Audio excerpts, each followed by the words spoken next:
What's up everyone, welcome back to a brand new video. Today's scenario was a pretty popular suggestion.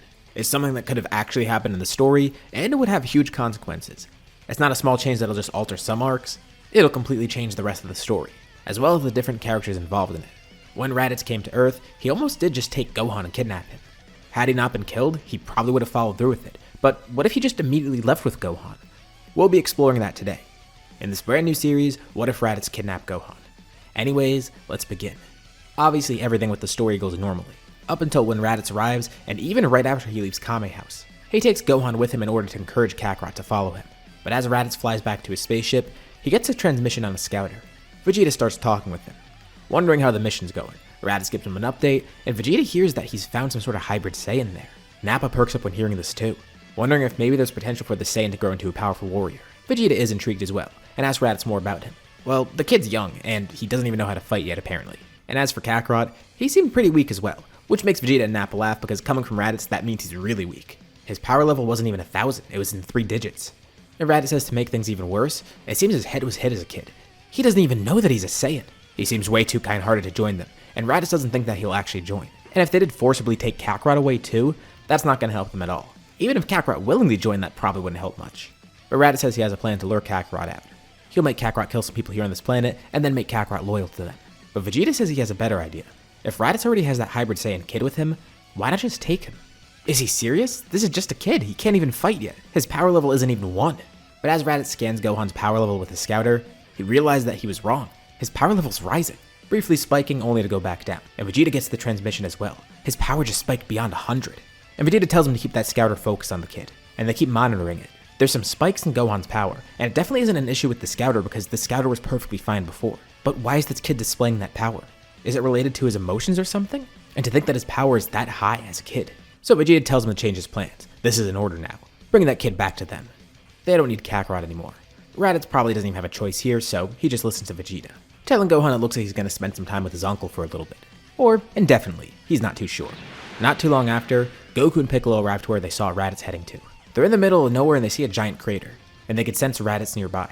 But then out of that crater, they see something fly out. And it's not Raditz, it's some sort of space pod, and Raditz is in it.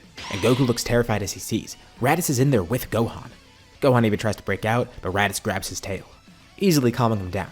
Goku yells out telling Raditz they had a deal. Why is he leaving? Raditz says this wasn't his idea, there's just a change of plans that they need to follow. He's sure this isn't the last he'll see of Kakarot though. The ship rockets off, launching out into the atmosphere.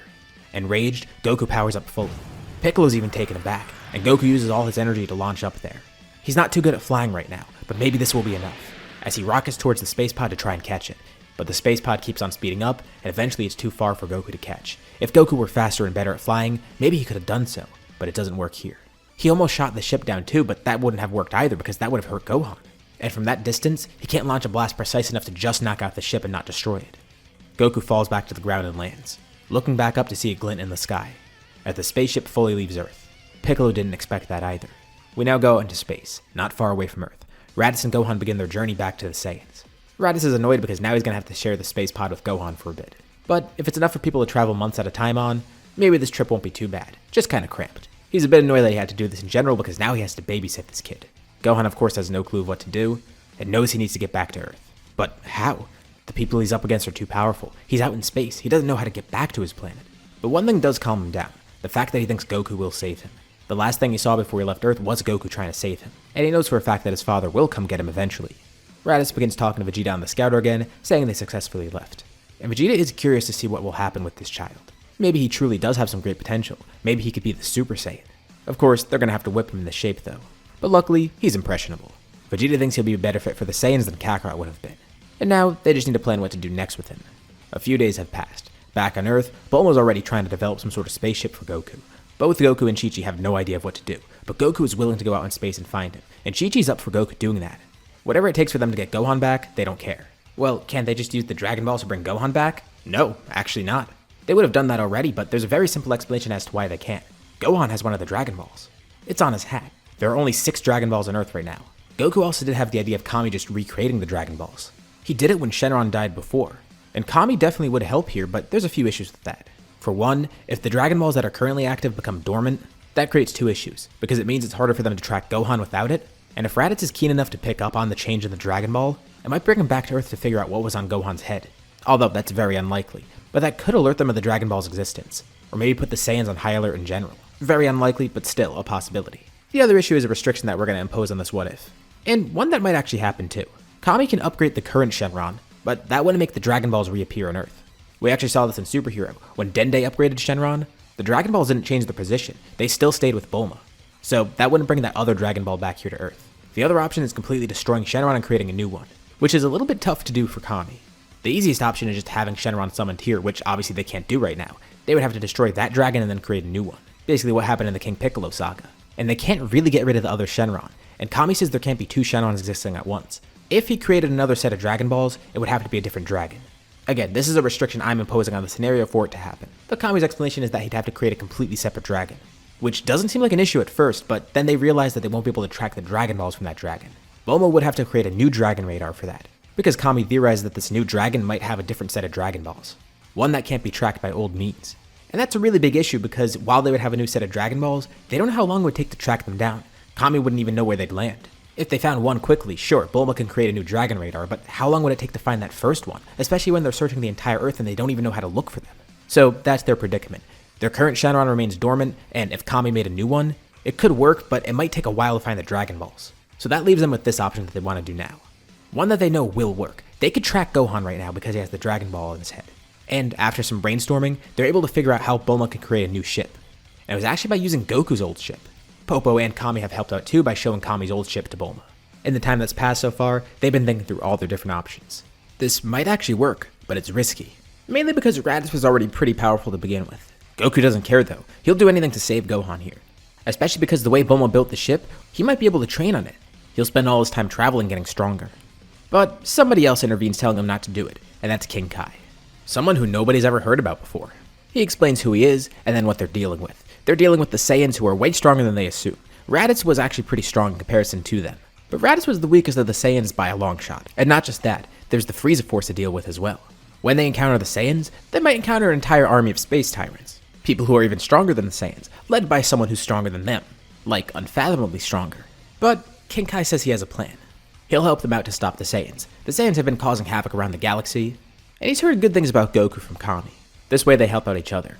Goku will be able to grow stronger and defeat the Saiyans as well as retrieving his son. Well, this of course helps King Kai and the rest of the galaxy because by getting rid of the Saiyans, that will bring about some peace. The Frieza Force is still an issue, but it takes little steps. And King Kai invites Goku to train with him.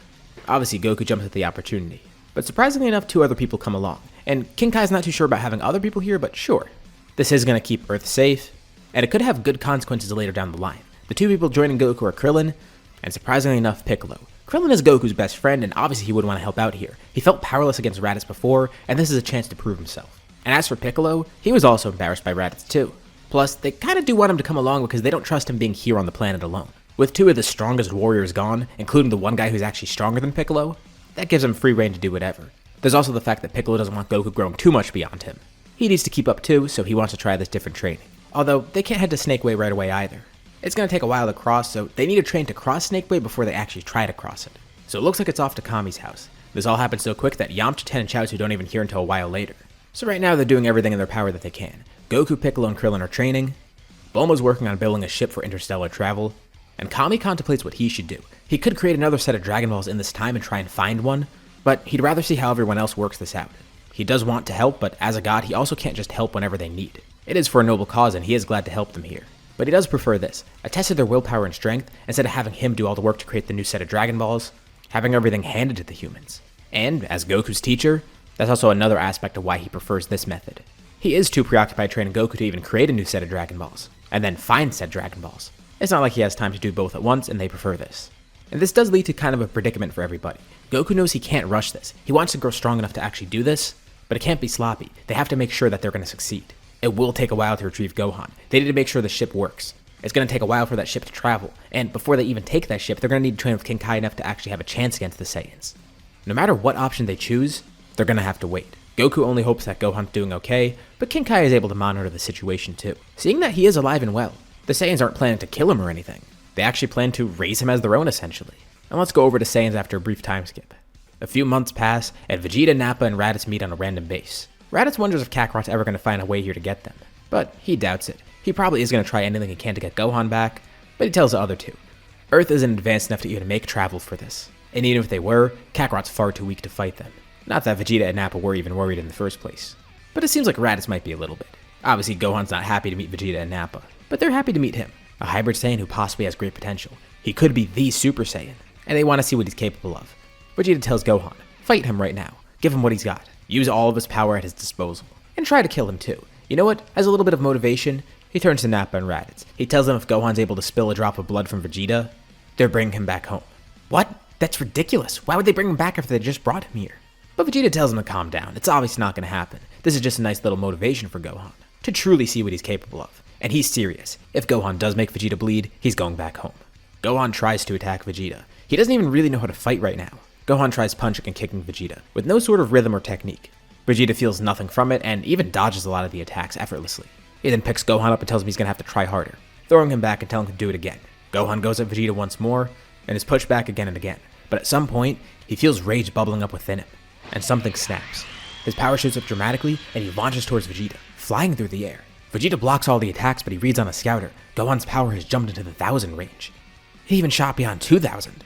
Of course, this isn't enough to hurt Vegeta, but this kid is only a few years old, and his power surpassed his father at that point. It went even beyond Raditz's power, but clearly, Gohan has no control over this.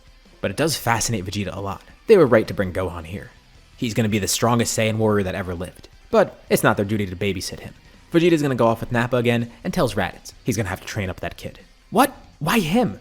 Well, first of all, Raditz is their subordinate, so he has to listen regardless. But also, it is his nephew after all. He might as well train up his own family. And this base should have enough resources for that. Meanwhile, Vegeta and Nappa will go back on their own missions. But they will periodically check up every few weeks or so. Vegeta could see it now. This kid will be the Super Saiyan, and they'll train him to be loyal. They'll train him to defeat Frieza. Soon his Saiyan blood will take over. Of course, Gohan doesn't see it that way. That's not going to happen. He'll find a way to get home, but this is an opportunity for him. The idea of him growing stronger is actually good. If he gets strong enough to defeat the rest of the Saiyans, he could use that to get home. Actually, that's perfect. They'll make him stronger, and then he'll just rebel against them. And in the time that they're training, maybe he could figure out how to work the spaceships. It's a huge task, but that way he can get back home. It's a simple plan, but it's effective. Although, it might be tough for a kid like Gohan. But he's motivated to train, not to grow stronger for them, but for himself. He'll have to fight his way out of here. It's the only way to get back home. He wants to wait for Goku to save him too. He knows he's probably out there somewhere. And strangely enough, just as he's thinking about this, he hears a voice in his head talking to him. It's a pretty friendly voice too, with the man introducing himself as King Kai. He's glad to see Gohan's okay, and he says that he's actually a friend of Goku's. Well, they haven't actually met just yet, but they are friends. And he tells Gohan not to worry. Goku is trying to work to get to him. It could take a few weeks, it could take a few years. Probably the latter. But he tells Gohan to not give up hope. Goku will be able to find him, and King Kai's gonna help. But in the meantime, Gohan has to protect himself, grow stronger. And whatever he does, don't give in to those Saiyans. He'll make it back home and back to his normal life, one way or another. And this is reassuring for Gohan. He doesn't know who King Kai is, but thanks him for intervening. If he is talking directly to him in his brain, this definitely can't be some sort of fake out. It has to actually be some sort of godly figure, which blows his mind and also makes him happy. He will make it back home. It's just a matter of time. Raditz then comes back to Gohan and tells him it's time to start their training. More bonding with his uncle. Raditz says first they need to get him out of that stupid outfit. He grabs onto Gohan's hat, throwing it away, with the Dragon Ball also being lost. Gohan then starts wearing armor just like Raditz's, with Raditz admiring it too. Now he's looking like a real Saiyan warrior, and unlike his weakling father, Gohan still has his tail. He's definitely going to make them all proud. A month passes since the last part. During that time, Goku and Piccolo were doing some intense training with Kame, mainly just to prepare crossing Snake Way. This did involve a little bit of the room and spirit of time too, but only a couple weeks in there. This was very useful because Goku wants to get to Gohan as fast as possible, but he needs to get more training in that time frame, so this actually worked out. And now they're ready, being able to go off to King Kai's planet. But it wasn't just them doing this. Krillin and Ten joined in too. Both of them of course wanted to help out, especially Krillin because he was there and he saw what Raditz was doing. This is his best friend's kid. He's not going to just sit by here. As for Ten, that's definitely part of it, but also he does want to push his limits and feels like this is a good way to do so. He was one of the few that actually heard the news later on, and felt bad that he wasn't there to do anything in the first place, and this way he can make it up to Goku, while also growing stronger in the process. Kame takes the four of them to King Yama's place, and they get ready to pass Snake Way, as King Kai patiently awaits their arrival. Let's go back out into space. Raditz is still on that same operating base with Gohan. He hasn't heard any contact from Vegeta or Nappa since, and honestly it seems like they're just ignoring him. Raditz doesn't like this one bit. First they make him kidnap this kid and then they make him take care of him. Why does he have to be stuck with that? That's not his idea. But also this is annoying. Of course Gohan's pretty inconsolable at first, and it's not like Raditz is going to be the best person to calm him down. But eventually Gohan just goes along with the training. It's the only way he's going to get off this planet, and the only way he can get back home that he thinks of. He'll have to defeat the Saiyans himself. If he truly has that power within him, he's going to harness it. And over this past month, he has learned the basics of fighting, but still can't control his power too well, and he's not really that great with fighting either. Besides him obviously being a kid, he's obviously very unskilled as well. He's had no formal training besides with Raditz. And it's not like Raditz is going to be the best teacher either. Also, the way he's learning about fighting is very different from what he learned on Earth. So controlling his power will be harder. He can't learn to manifest his ki as well, or suppress it. So basically like the rest of the people in the Frieza Force, his power is just at a constant with very little control, and it's not like he can suppress it too much either. And he actually has to rely on using a scouter for a bit too. But Raditz is seeing some growth in him, and that will at least make Vegeta shut up about it. And maybe those two can take this kid off his hands. And one day Raditz decides to spar with Gohan for real. At first it's a completely one-sided fight with Raditz, but he tells Gohan not to worry about this. The pain and injury here will only make him stronger. As a Saiyan, that's how he can grow. But he tells him to fight seriously. This kid's power level is only about 100, which is pretty impressive for a kid like him, but still, it's not going to do anything against the Saiyans. And amidst this battle, Gohan keeps trying to attack Raditz, but none of his attacks do anything. They barely deal any damage, and Raditz is so quick that he can outpace most of Gohan's attacks anyways, even landing some of his own to make it tougher. But at one point, something snaps within Gohan. Raditz's scouter goes haywire. Gohan's power shoots up incredibly, going into 4 digits, raising even higher than Raditz's power right now. But before Raditz can get an accurate read on the power, he's attacked by Gohan. A powerful blast of ki is sent flying right through him, gravely injuring Raditz. Gohan lands back on the ground, and then regains composure. Seeing now what just happened, did he do that? What Raditz told him was true. He has a crazy latent power within him, and he could use that to defeat the Saiyans, and maybe he could just kill Raditz right now. That would be one way to get off this planet, right? Raditz grabs onto his wound laughing. He could tell what Gohan's contemplating. That definitely was impressive, and he's glad Gohan's finally used that power for once. But he doesn't have the heart to do that. Gohan's not going to kill it. He knows that. And he's right. Besides being a kid that wouldn't even do this anyways, Gohan's so pure of heart right now he can barely bring himself to doing that. Plus, he gets nervous too. This is his opportunity. He can escape here, he just has to kill Raditz. He just has to finish the job. But Raditz slowly crawls away, going to the healing pod. Not fazed at all by this and not expecting Gohan to do anything. Gohan just falls to the ground and sits there. He let that opportunity get away, literally. He should have just done that. He could have gotten off the planet that way. But at the same time he realizes too, even if he did kill Raditz, he wouldn't know how to get off here. He doesn't know how to pilot a spaceship, and if he did, he doesn't know where he's going. He can't navigate that. So maybe it's good that he didn't take that opportunity. Although, had his anger blinded him any longer, he probably would have done so without even realizing it. But Raditz might also be the only way for him to get off this planet too. No one else is going to help him, and maybe, just maybe, he could break through with Raditz, build some sort of trust with him and convince him to go back to Earth. That is also kind of a long shot for him. But it is another option besides just waiting. As Raditz heals up, Gohan studies the different spaceships, trying to see what he could learn about them and maybe if he could pilot them someday. But that's going to take a while. Not long after, Raditz steps out of the healing pod. He grew a lot stronger from that, and he thanks Gohan too. He needed that power boost. And Gohan needed that fight too. It looks like it benefited both of them. Gohan asks Raditz why they brought him along in the first place. He clearly can't even control his power, and yeah, it's there, but what's the use if he can't control it at will? And besides, what are they even using it for? Are they actually going to use him to destroy planets? And Raditz lets him in on a little secret. No, it's not for that. Well, maybe, yeah, that could help them look good in Frieza's eyes. But mainly, it's because they want to defeat Frieza. Gohan's definitely heard of Frieza by now and knows a lot about the Frieza Force. I mean, he technically is part of it right now. But now he's seeing the true motive of the Saiyans. They want to get rid of Frieza. And Raditz is confident. The Saiyans can claim victory here. And as for Gohan not knowing if he can harness that power, he has Saiyan blood in his veins. They could raise him like a true Saiyan. And besides, the two are blood related. He only expects greatness from his family. Gohan might even have potential to be the Super Saiyan, whatever that is. Normally at his age, Saiyans are able to take over planets. His father Kakarot was supposed to do that too. But Raditz says Kakarot turned out weak. It's their responsibility to make sure Gohan grows as a Saiyan really should. And while it does seem like he's connecting with Gohan now, he does turn to Gohan and tells him that he's not stupid. He knows Gohan probably does want to try and escape, right? Gohan seizes up and gets nervous, not too surprised that Raditz can see through that.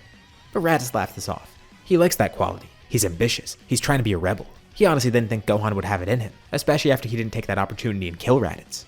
And Raditz says that it would be nice. Just desert the Frieza Force and go back home. Honestly, Raditz isn't too fond of everything either. Doing everything that Vegeta and Nappa says kind of annoys him, especially being stuck with this kid and having to raise him now. He wasn't even planning on taking Gohan in the first place, but he says Gohan should be happy. Because he was taken from Earth, he might have saved the planet. Because who knows, maybe he would have fought Kakarot, maybe he would have just wiped out the entire planet after that. So this change of plans isn't too bad. They both have their problems with the Saiyans, and obviously with each other.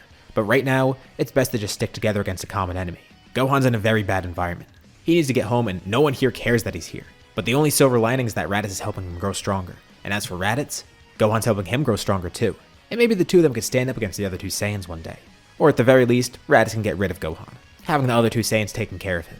But hearing more about this Frieza guy, Gohan is a little bit nervous. He tells Raditz he can't help, especially with how strong Frieza sounds. He gets why they brought him here, but isn't it kind of a long shot to rely on his power? Even if he does have that potential, how do they know it'll be enough? Why does he need to be here? Why can't he go home? And Raditz tells him this is for his own good. He thinks it's ridiculous too, honestly. Sure, Gohan might have good potential, but it'll take years to realize that. And he does agree. He doesn't think it will reach Frieza's level. But he does know the Saiyans have no limits. They have insane perseverance and great pride. He has to at least believe in that.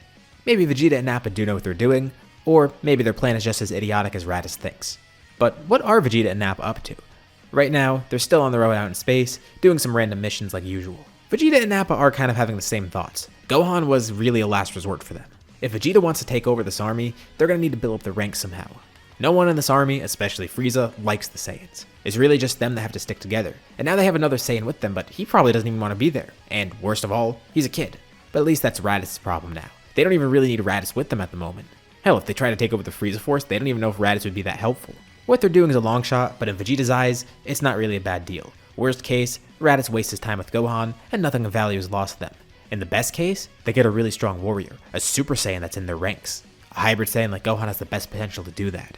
But Vegeta still wants to look for other Saiyans. Kakarot was a lost cause. And even if he did join them, they don't know if Kakarot would even be strong enough. He's even weaker than Raditz. But they still wonder if there's other Saiyans out there. They've been chasing different rumors about Saiyans too, because there probably aren't any left. So they go to the mythical stuff that they know about the Saiyans. Although Nappa does have some other ideas too. He suggests they recruit Vegeta's brother, because Vegeta has mentioned Tarbell before, although Vegeta thinks that he's way too weak to join them, and they have no clue where Tarbell is in the first place. Well, what about trying to recruit Kakarot again? They know where he is, and yeah, even though he's weak, it wouldn't hurt to have another Saiyan with them. Vegeta still doesn't really like the idea, especially because Kakarot didn't have the mentality of a Saiyan. He's a weak, low-class warrior who's too good-hearted. At least Gohan shows some sort of promise. But for Kakarot, Vegeta knows nothing about him. If he knew who Goku truly was, he wouldn't be thinking like this. Although, he does wonder, maybe Raditz wasn't persuasive enough with Kakarot. And now, they have a bargaining chip. With Raditz having Gohan, maybe they could use that to bring Kakarot into their team. Plus, Nappa brings up something that sounds pretty simple, but actually pretty genius. They kidnapped Gohan, so why don't they just kidnap Kakarot too? It's not like he's strong enough to fight back against them. And if he does cause a ruckus, they could just kill him. It's not hard at all. And Vegeta does kind of consider this for a bit, but he has to think on it. They have other rumors that they're trying to pursue, but they're all based on legends. At least they know Kakarot actually exists. And they also have a lot of other stuff on their plate right now besides the legends they're chasing. There's so many different things Vegeta wants to look into, so that's going to be on the back burner. Back at that forward operating base, Raditz is working with Gohan one day. And they have a surprise visitor on the planet. Everyone stands ready. And Gohan's not sure what's going on, but a massive ship lands, as Frieza himself steps off. And he's actually here for both of them. Obviously by now, everyone's seen that Raditz has some sort of kid with him, and Frieza wanted to see for himself too, especially because it seems like this kid might be another Saiyan. And now that he gets a closer look, he can see that he clearly is a Saiyan. He didn't take Raditz for the type to fool around like that. Is this his son? This is serious business. Not only should he not be having relations on the job, but this isn't take your kid to war day. He can't be here. At least that's what Frieza says on the surface. More so, he's concerned about the fact that there's another Saiyan. And Raditz stumbles a bit but then says, yeah, this is his son. He almost says that Gohan's his nephew, but that would reveal that there's another Saiyan alive somewhere else. And Gohan's not too sure what else to do, so he goes along with it. Raditz says he had relations with some woman on another planet, and now he has a half Saiyan son and decided to take him along with him. Frieza eyes down Gohan the entire time, who nervously looks away. But Frieza smiles. He's suspicious, and even though he does believe that this is Raditz's son, he doesn't like the idea that there's another Saiyan around. But he puts on a warm appearance, telling Gohan he looks forward to him being a strong soldier. Raditz can tell that this is an act too because Frieza's obviously not that kind. This is just that fake politeness that he usually has. Although Frieza does admit it's interesting that Raditz didn't give him a Saiyan name. And on the spot, Raditz comes up with a lie saying, yeah, the mother named him. Although he has no clue where she is now. All he cares about is that he has to raise his flesh and blood. Frieza ends up leaving, thinking that this is really odd. That Saiyan doesn't seem very Saiyan-like either, which might be a good thing. And as Frieza leaves, Gohan turns to Raditz. He could tell that Frieza's power is pretty absurd. Just standing there made him scared. And Raditz tells him now he knows what he's dealing with. But then something hits him. How did Gohan feel Frieza's power? He doesn't have a scouter on right now. And Gohan's honestly not sure either. He didn't even realize that. Oh yeah, he wasn't reading off some power level, he just felt it somehow. And Raditz finds this interesting. He remembers back on Earth, people could suppress their powers and such, raising them in an instant. And maybe they could sense each other's powers too. This might be an ability that Kakarot had. One that was passed down to Gohan is now instinctive. Especially because he did it solely on accident. Interesting. This kid is way more intriguing than he thought. and Raditz contacts Vegeta and Nappa not too long after, giving them an update, still unsure of where they are or where they're going. And the two say they'll return soon enough, but they just have one more pit stop to make. For both their sakes, they hope Raditz did a good job training Gohan. Gohan hasn't gone on any missions because Raditz knows that won't work, but Gohan has fought a bunch of Cybermen here, and obviously they've been training together. He's grown pretty powerful so far. Well, that's good to hear at least. Vegeta tells him to keep it up, and then hangs up, not letting Raditz talk anymore. And Raditz is clearly angered, cursing it all. He hates being ordered around and looked down upon by those two. He's stuck with busy work here and they don't even care to help him. He doubts they even had a plan in mind in the first place. Still wondering why he even had to take this kid with him. And Gohan butts in, asking why Raditz seems so upset. Wondering why Raditz still works with them even though he seems displeased. And Raditz tells Gohan to quiet down. But he doesn't really have a choice. The two of them are both in their own hopeless situations, being ordered around by people that they don't want to be ordered around by. But it's not like they have the power to do anything against it. At least, not just yet. They both don't need to be here. And then Raditz looks back at Gohan, telling him he knows what game he's trying to play. He could see through it. But Gohan is right. And Raditz does get an idea from Gohan. He knows what Gohan's trying to do. He's going to get stronger than escape on his own. Well, why doesn't Raditz just do the same with Vegeta and Nappa? Maybe the two of them can do that together. He could use Gohan for this goal, helping himself out. Raditz will get stronger alright, and he'll get rid of those two himself. Defeating Frieza was a ridiculous idea in the first place, and it's probably impossible. They could just desert this army. Gohan continues learning to fight, with Raditz exploiting Zenkais from Gohan taking his anger out on him. Although at some point he does get too strong to keep doing that. Vegeta and Nappa keep growing too, although at a slower pace because they're just getting experience from missions. Gohan's seeing some great gains as well. He can control his power. He's learning more to use his ki instinctively, and maybe some of that's going to rub off on Raditz. He's even learned how to control his Grade 8 form. And all the while, Goku, Piccolo, Ten, and Krillin learn a lot from King Kai. On Earth, Bulma even completes her ship too, including a gravity chamber. It's ready to go when everyone else is. She even installed the Dragon Radar right into the tracking system, so they can navigate directly to Gohan, not knowing that the Dragon Ball was discarded on that planet. They assume the Dragon Ball is going to stay with Gohan, although at least for now, they could track whatever planet he's on currently. Raditz and Gohan are still on the same planet. It's a pretty large base with a lot of training facilities, and for the most part they've been here. However, Raditz has been on some missions with Gohan coming alongside, not partaking in them but just watching to learn. Of course that wasn't his choice to do. But other than those rare instances, they've mostly been here. Frieza had visited them before, and his two subordinates Zarbon and Dodoria are also aware of Raditz and Gohan. But Frieza has a new task for everybody. Zarbon and Dodoria show up on the planet one day, telling Raditz and Gohan to come with them. They have no clue what's going on, but it's not like they have a choice, so they just go along with it. Frieza actually sent these two to keep watch over Raditz and Gohan, because he's a little bit suspicious of those two. Plus, he noticed that for a while now, Raditz has been separate from the other two Saiyans. So this is an opportunity to separate them even further. In the long run, he's not too worried about the Saiyans, but just in case they do try and start some sort of mutiny or whatever, he wants to be able to divide and conquer. This helps him twofold. It keeps Raditz and Gohan separate from Vegeta and Nappa, and it lets him keep an eye on them very closely. They're going to be going on a lot more missions, and they're going to be basically moving from planet to planet, not being in this one location. Which is kind of an issue for everyone on Earth because they're tracking the Dragon Ball that Gohan has, and that was discarded on that planet long ago. It's buried deep in some dump on that planet right now, and with Gohan leaving that planet, they actually don't know where he is now. King Kai can't focus on his present 24/7, so now even he's lost track of Gohan. And it's kinda hard to find Raditz too. He only realized this because he decides to check once everyone heads back to Earth. Now that their training is done, they want to get on the spaceship and go find Gohan. King Kai notes that it's weird that he can't feel Gohan's presence, but maybe his power is suppressed. The Dragon Ball still is there. So the group starts their journey, and along the way they train a little bit more too. Over a year and a half has passed since Raditz took Gohan. Since we're a bit more into the story, let's discuss people's powers. Of the cast that we've seen so far, Vegeta is definitely the strongest, at a power of about 30,000.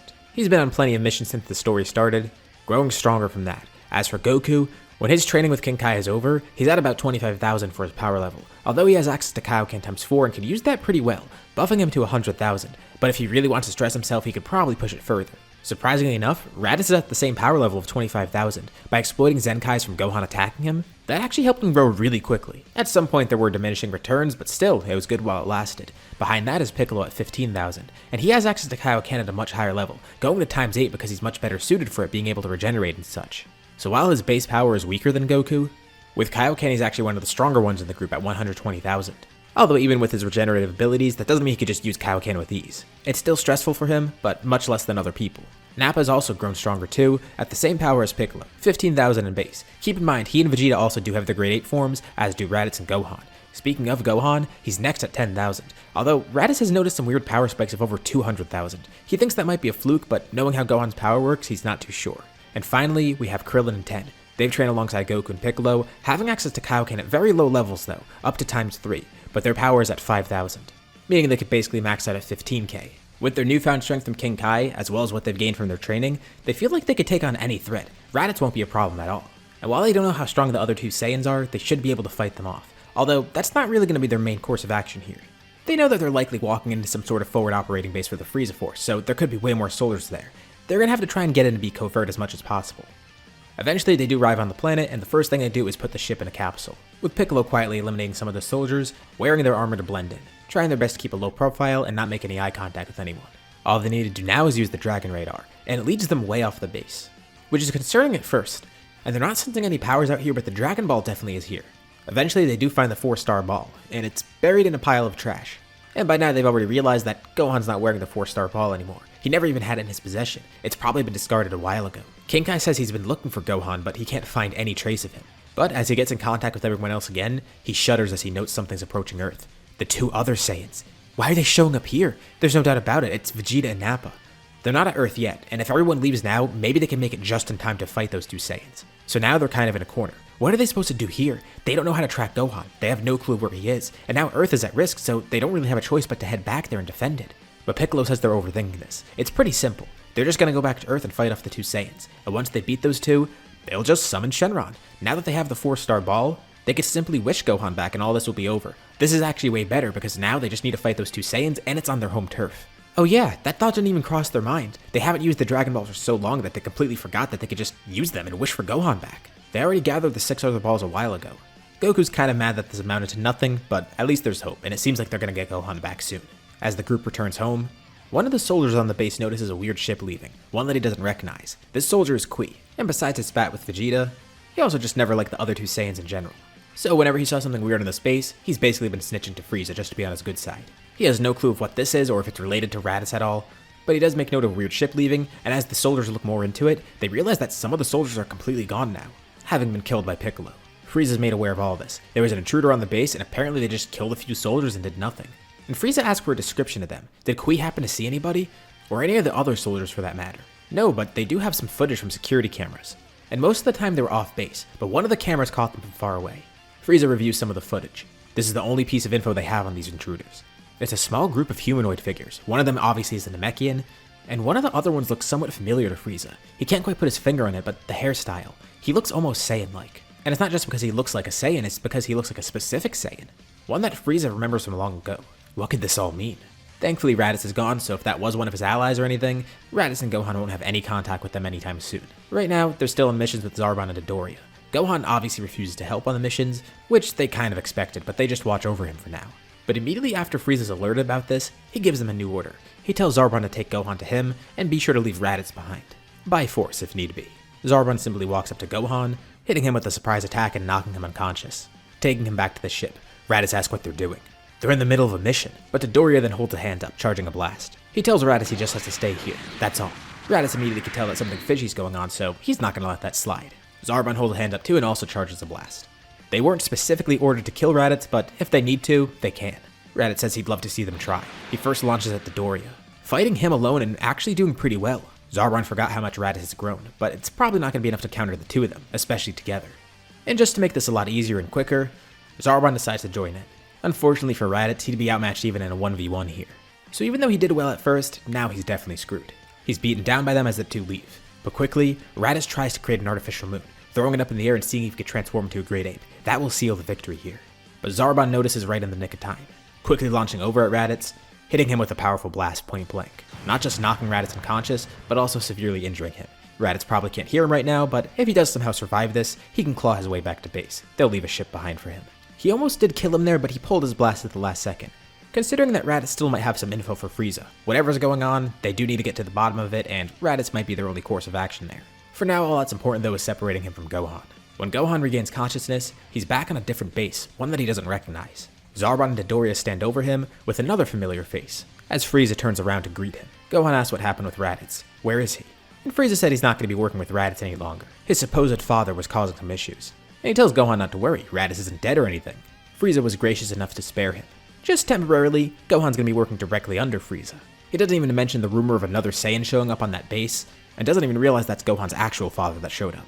Gohan doesn't have to do anything right now. He should actually be happy that he's working directly under the Emperor. He's going to get some great treatment. Well, supposedly he is. King Kai continues searching for Gohan, and he finally has found him, telling Goku and his friends as they arrive on Earth. Well, that's good to know. Not only do they have the Dragon Balls, but now they have Gohan's location too, so either way, they will be able to find him.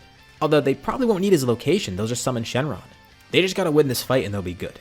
Even though it was a round trip, the space flight was kind of short, which is a double-edged sword because they saved a lot of time, but also they didn't really have much time to do any extra training. Their powers have increased a little bit from what I outlined earlier. They each got a few extra days of gravity training with some good training partners, but it wasn't incredibly intense like the stuff that Goku was doing on his way to Namek in the original story, and not nearly as long, and the others don't grow as fast as Goku. Most of the time training was spent trying to get a better control on Kaioken as well, rather than just increasing their raw base strength. And that should be pretty helpful for this fight, because only hours after they land, Vegeta and Nappa arrive on the planet, immediately being able to locate Kakarot and his friends. Vegeta says he wants to keep this kind of short. Kakarot should come with them. Raditz wasn't really too persuasive, so they're here to pretty much seal the deal. Obviously just saying that's not going to work, but Vegeta reminds them, they know the location of Gohan. So if Kakarot does want to see his son again, his best bet is coming with them. But obviously Goku's cool-headed right now and that's not enough to convince him. They have the Dragon Balls, so it's fine. They just need to win this battle. Well, Vegeta kind of expected that answer, and he's glad to see that everyone here is stronger, especially Kakarot. Now he'll truly be a great addition to the group. But they wait just a bit to attack. They can see over the horizon the sun is setting, and slowly their key to an easy victory appears. Goku and crew have no clue what they're focusing on, but they see the moon rising in the distance. What perfect timing for them. They don't even need to create an artificial moon.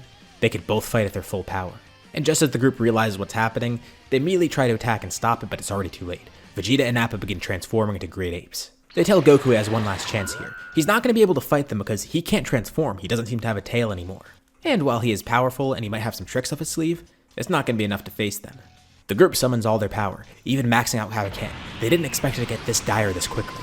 Piccolo can't even believe that the moon's back. And since the Saiyan saga was completely different, it's not like Piccolo destroyed the moon again. It's still here, and it's letting them transform. As the two great apes begin fighting, they remind Goku, they only really need him. He can make this easy and just join them as is. They're not going to kill him, but they will take him by force. As for his friends though, they don't care if they die or not. The group does have an idea though. They just need to go for Vegeta and Nappa's tails. If they slice their tails off, they'll transform back to normal, and they'll definitely be able to beat them. Ten and Krillin split up with the multiform trying to maneuver around Vegeta and Nappa. Although their clones are casually one-shotted. Goku and Piccolo act as the main powerhouses, pushing their Kaioken as far as it can go, but they're doing no damage to the great apes. Vegeta grabs Goku in one hand, while Nappa uses one hand to grab onto Piccolo, each leaving one hand free so they could fight the two humans. Krillin and Ten are so close to being able to slice their tails off, but despite their size, the two great apes are incredibly fast, and by being split up with the multiform, that means they're just weaker in general, even when they try and buff themselves with Kaioken. But still, this is better than just attacking as one target. Nappa thinks this is getting boring, cocking his leg up as he charges a kick, swinging his foot right into the ground, ripping up a huge chunk of the ground around them. And he keeps doing this, basically tearing up the entire environment that they're in, destroying some of Krillin and Ten's clones in the process. But at one point, Nappa feels something on his tail. Ten is grabbed on, charging all of his ki, trying to break the tail off. But quickly, Nappa swings around, swatting him away. Krillin tries to catch him, but he sees Nappa open his mouth, launching a powerful blast, incinerating him in an instant. They don't even realize what happened by the time it's over. Ten was killed, and it was quick. But Nappa feels a weird burning sensation in his hand. This whole time, Piccolo's been charging an attack, as a Makanko Sappo flies right through Nappa's eye. He tries to dodge it but didn't expect it, and the attack flies fast. It takes out one of his eyes, dealing a good amount of damage, and if that hit any closer to the middle of his head, it would have been a clean kill. But Nappa survived, albeit injured. Completely angered at this, he squeezes his hand as tight as he can, crushing Piccolo in between it, then throwing him into the ground and then stomping on him. Once again tearing up whatever's left of everything around them as he stomps around, trampling Piccolo and killing him.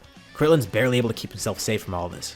And Goku can't even see what's going on because he can't turn his head around. He's held tightly in Vegeta's hands, but Vegeta tells him that he can get a look, as he moves his arm around, letting Goku see what's happening. Ten's nowhere to be seen, and Piccolo, well, they can't even tell what's left of him. Vegeta says his other friend will be next, and this is all because he didn't want to come with them. And who knows, maybe they'll just do the same to Gohan. And Goku desperately tries to escape as he watches Nappa attack Krillin next. But a terrifying realization hits him. First of all, it truly sets in that Ten and Piccolo are dead. And it happened that easily. He can't believe it. Krillin's gonna be next if he doesn't do anything. But even worse, Goku realizes, with Piccolo dead, that means Kame's dead too, and the Dragon Balls are gone. The 4-star ball is still in his pocket, and he's able to wiggle his arm into it and feel it. It feels like stone. Goku then screams. It's not a scream of pain, but a scream of anger and frustration. 3 of his friends died, his son is still gone, and after all this time and all this effort, it still led to nothing. People have died, Gohan's still gone, they don't have the Dragon Balls. It's all falling apart, nothing's working. Vegeta's hand starts vibrating intensely as he tries to grab it with his other hand, trying to hold Goku still. But then there's an explosion of light, with Vegeta feeling an intense pain in both hands, and Vegeta's knocked clean back, falling onto the ground and trying to find where Goku went. Nappa doesn't even realize what's happening, still blinded by rage. and he's still attacking Krillin, but as he's about to stomp on him, something catches his foot. He sees a brilliant golden glow underneath it, and somehow he's lifted into the air and then slammed back down into the ground. He then feels a sharp pain in between his eyes as someone punches him in the face. A normal-sized person too. It was Kakarot. Nappa falls to the ground unconscious, with Vegeta looking on completely stunned. Goku floats back to the ground, standing in front of Krillin making sure he's okay, and Krillin looks on with the same type of disbelief that Vegeta's feeling. Vegeta's deep voice as a Grade 8 bellows through the area. Is that a Super Saiyan? But he has no more time to think about what's going on. Immediately after seeing this, there's a sharp pain in his stomach as he too is knocked unconscious by one attack from Goku. Both of them transform back into their normal humanoid states, with Goku floating above both of them, contemplating what his next course of action should be, but still feeling that same anger and frustration that he's been feeling, the same thing that pushed him to this transformation. After transforming into the legendary Super Saiyan without realizing it, Goku tries to carefully think of his next move. Vegeta and Nappa wake up not long after, with Nappa badly being injured, still missing an eye and all. Just to be safe too, their tails have been removed. Krillin and Goku were both considering killing these two, but they couldn't, and there's a very specific reason for that. Vegeta then tries to bargain with Goku too. First of all, he's astounded to see that he became the Super Saiyan. That's great, that's exactly what they needed. But not just that, they have something that Goku can use. They know where Gohan is, and if they live, then they'll be able to show him. They're not going to be able to find him otherwise, and he knows he has that bargaining chip, and that's part of the reason Goku and Krillin let them live. It is true, they're the only ones that can help lead them to Gohan. But now they have even more issues. Piccolo and Ten are dead too, as well as Kame because of his link to Piccolo. 3 of their friends are dead and can't be brought back because there's no Dragon Balls, and Gohan, he's missing. Luckily, it sounds like he's still alive, but they don't know for sure. Vegeta tells Goku they need to use his power. They want him to help defeat Frieza. He's the Super Saiyan. And that at least explains to Goku what happened to him. And Frieza's the one leading that army, the same one that helped kidnap Gohan. It was the fault of these Saiyans and Raditz. But now, Gohan's in Frieza's hands. So they might actually have some sort of common goal here. After what the Saiyans did, he hates the idea of teaming up with them. They took Gohan, and Goku was sent on this chase for a while now.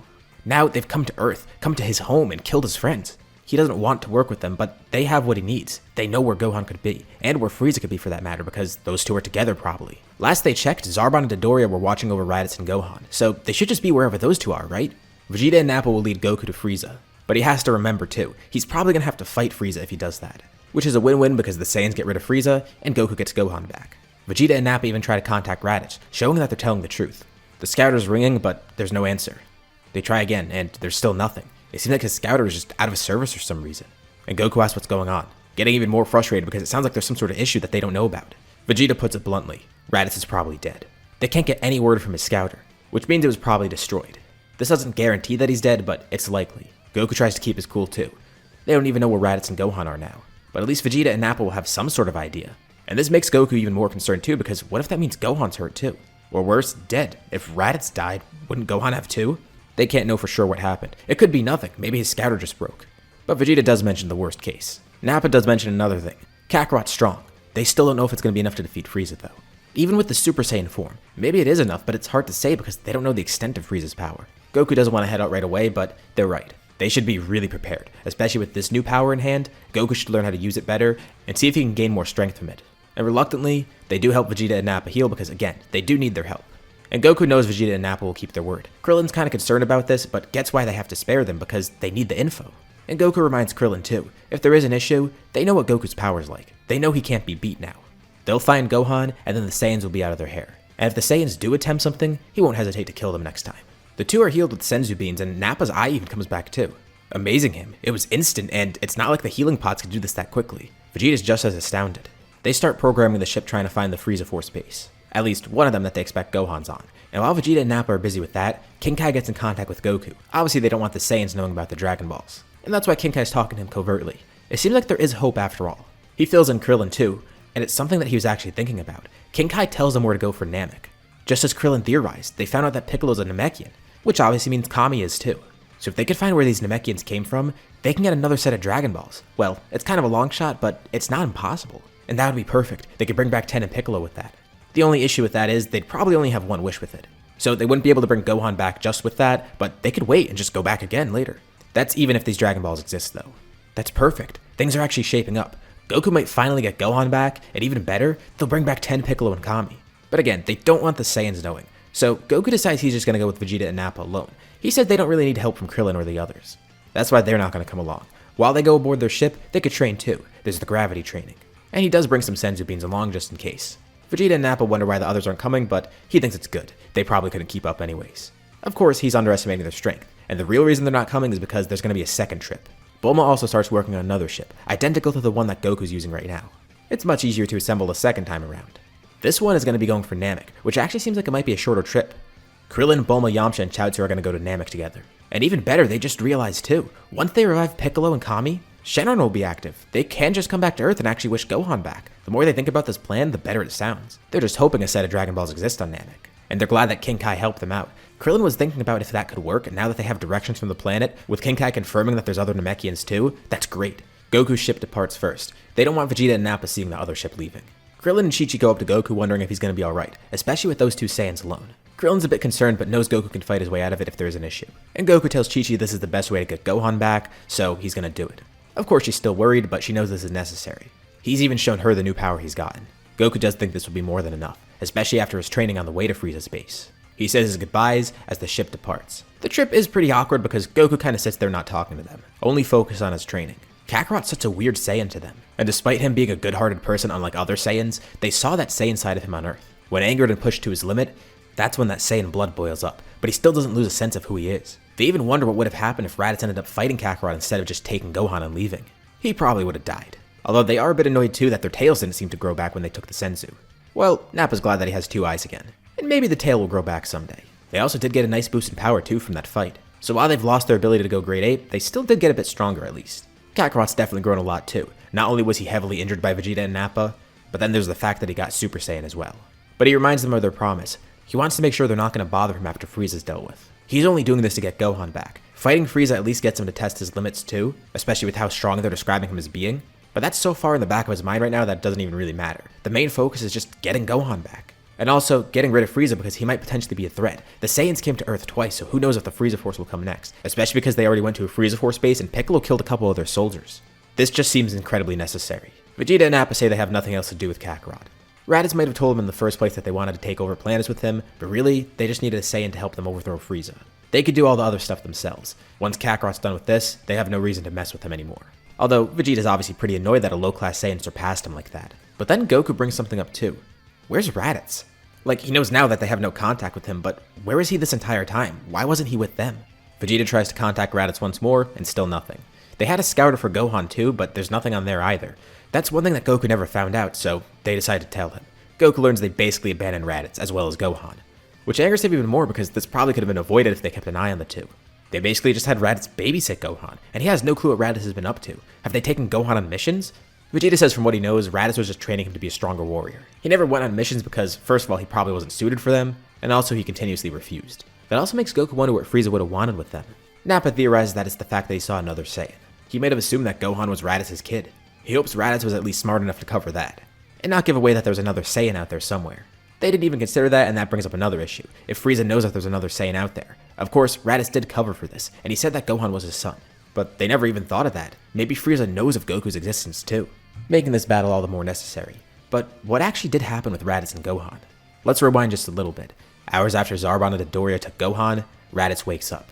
He mutters to himself that it's going to take more than that to kill him. But he is injured, pretty badly too. And he did hear those last words that Zarbon said, telling him to be back at base if he survives. They're going to regret that. Raditz is able to claw his way to his ship, going back to the base that he was just at. His scouter is completely obliterated. He has no way of contacting Vegeta and Nappa right now, nor does he know where Gohan is. He'll have to get another one at the base, but even then, it's going to be a newer model scouter and it probably won't have the data to contact Vegeta and Nappa with. He's truly isolated now.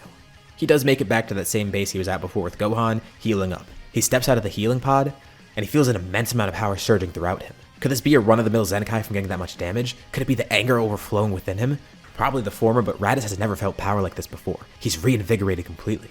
If he sees Zarbon and Dodoria again, he'll kill them. He doesn't need to transform either. He could do this in base. He's angered beyond belief too. Not just at Zarbon, Dodoria, and Frieza, but Vegeta and Nappa as well. This is their fault. They left him and Gohan to rot. And to make things even worse, he realizes if they were here, they would have won against Zarbon and Dodoria. Vegeta alone probably could have done enough against them. Especially with how strong he's probably grown by now. Although Raditz wouldn't know for sure because he hasn't seen them in a while.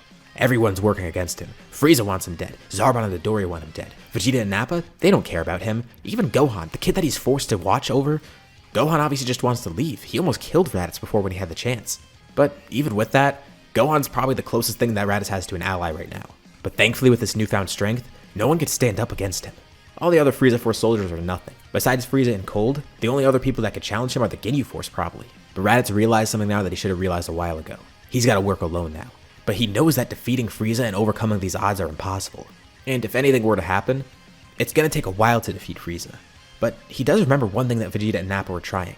They're trying to research the power of ancient Saiyans and such. They didn't get many leads and they probably thought it was nothing.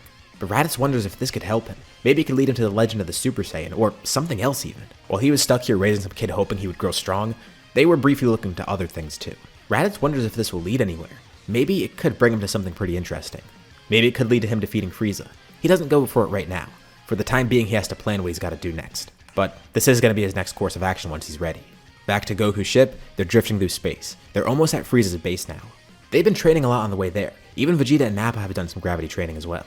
And Goku hopes this is the last trip he'll have to make. He's annoyed going back and forth. He just wants to see Gohan again. And he's working on utilizing Super Saiyan better. With Vegeta and Nappa even studying the form too. And this trip did give them a lot of time to train. It took a few weeks to get there. And they're on the last day of the journey. Let's even cover some power levels right now. Goku has seen a massive boost in power. They didn't leave Earth immediately and have done some training on there. Plus he got really badly injured in the last fight, and they've done more training on the ship going to Frieza's base. And with how intense he could do the gravity training now, especially in Super Saiyan, it's going to be a pretty big boost, but we'll put him at 3 million. Pretty much exactly where he was after the battle with Ginyu in the main story. This applies to Vegeta and Nappa too. Although it's not as intense for Vegeta because he wasn't as injured as Nappa, for example. Or Goku for that matter. Remember, Goku basically got all his bones crushed. For Vegeta, after all the training in the Zenkai, we'll put him at about 250k. And behind him is actually Raditz. Raditz of course didn't have the benefit of gravity training, but now he's at a solid 200,000 for his power. Having nearly died once more.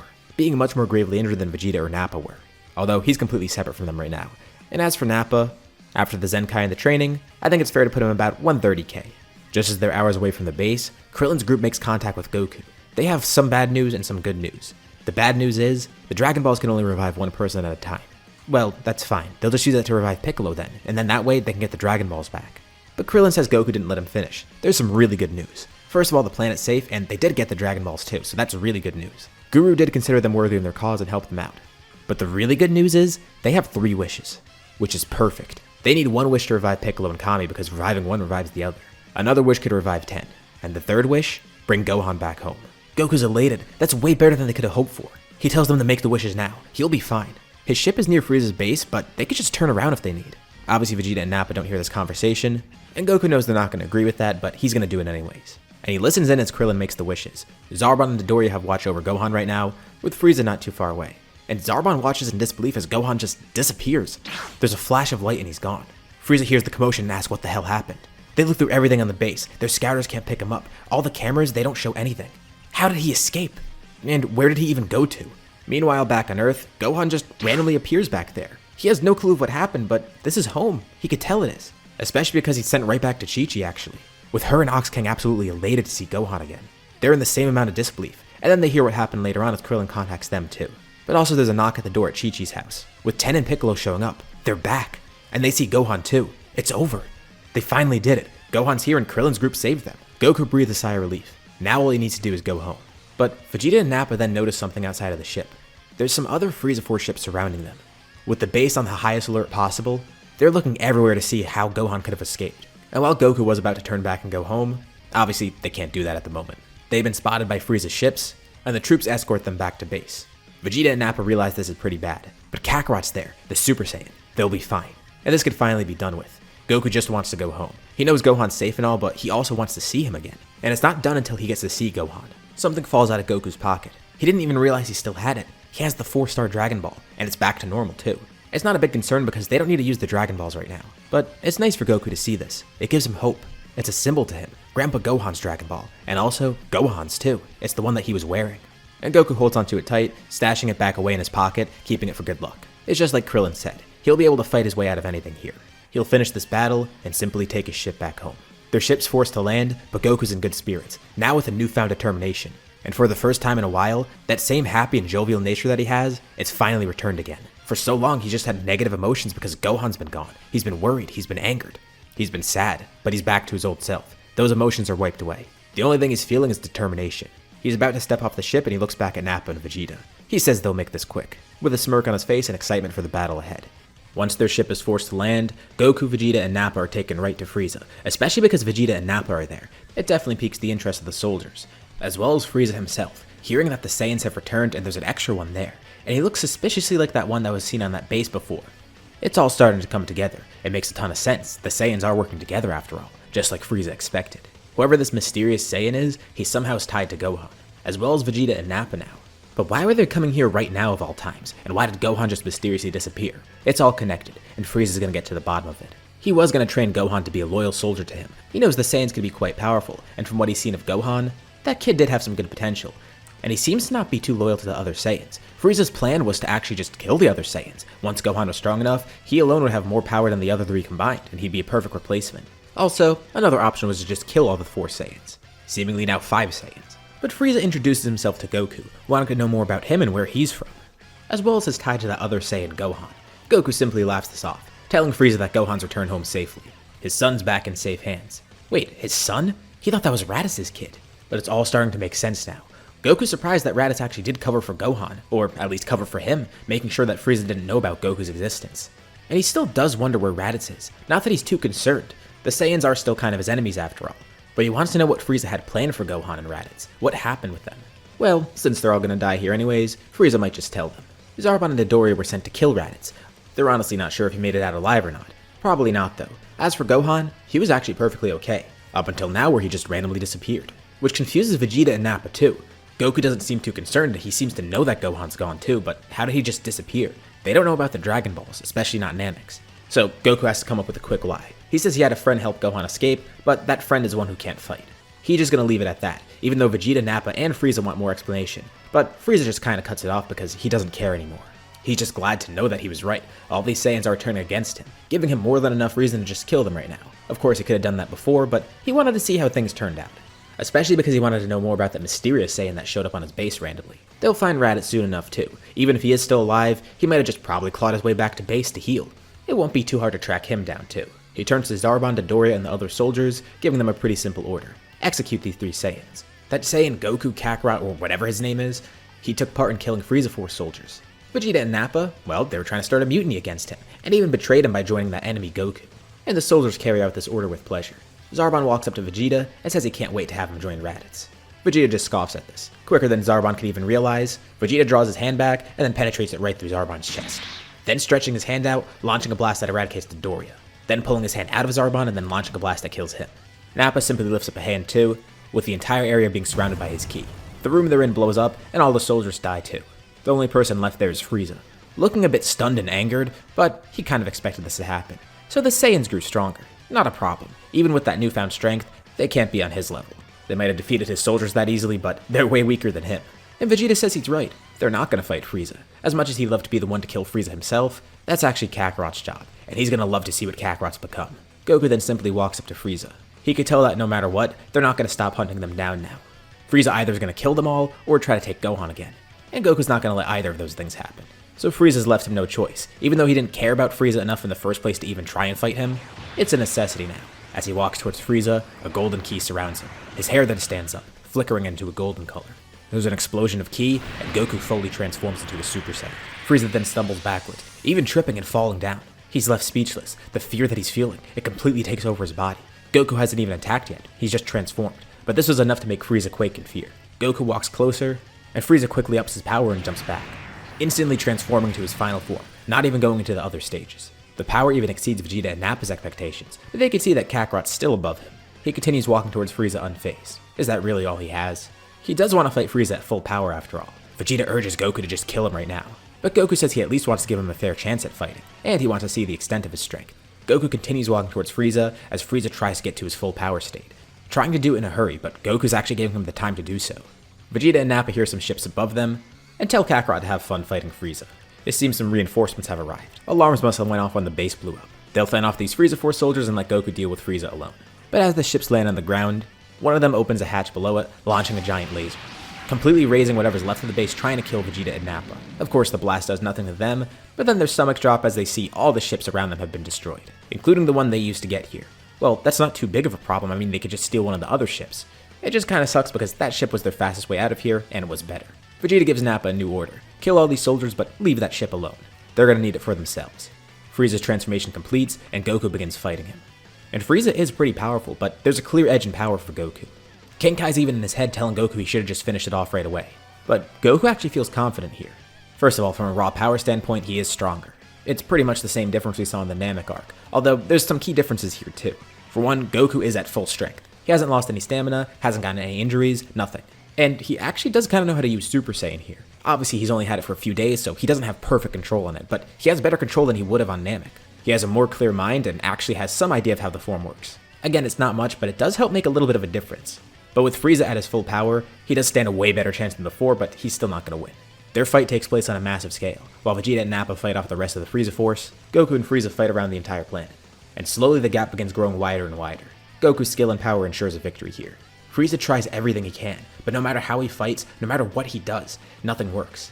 This Super Saiyan is just as fearsome as he expected. Did he exist this entire time? Why did he never see Goku before? Why did he never come to get Gohan then? Frieza just tells Goku he should have slaughtered his child when he had the chance. But that time will come soon enough. He'll kill the Super Saiyan here.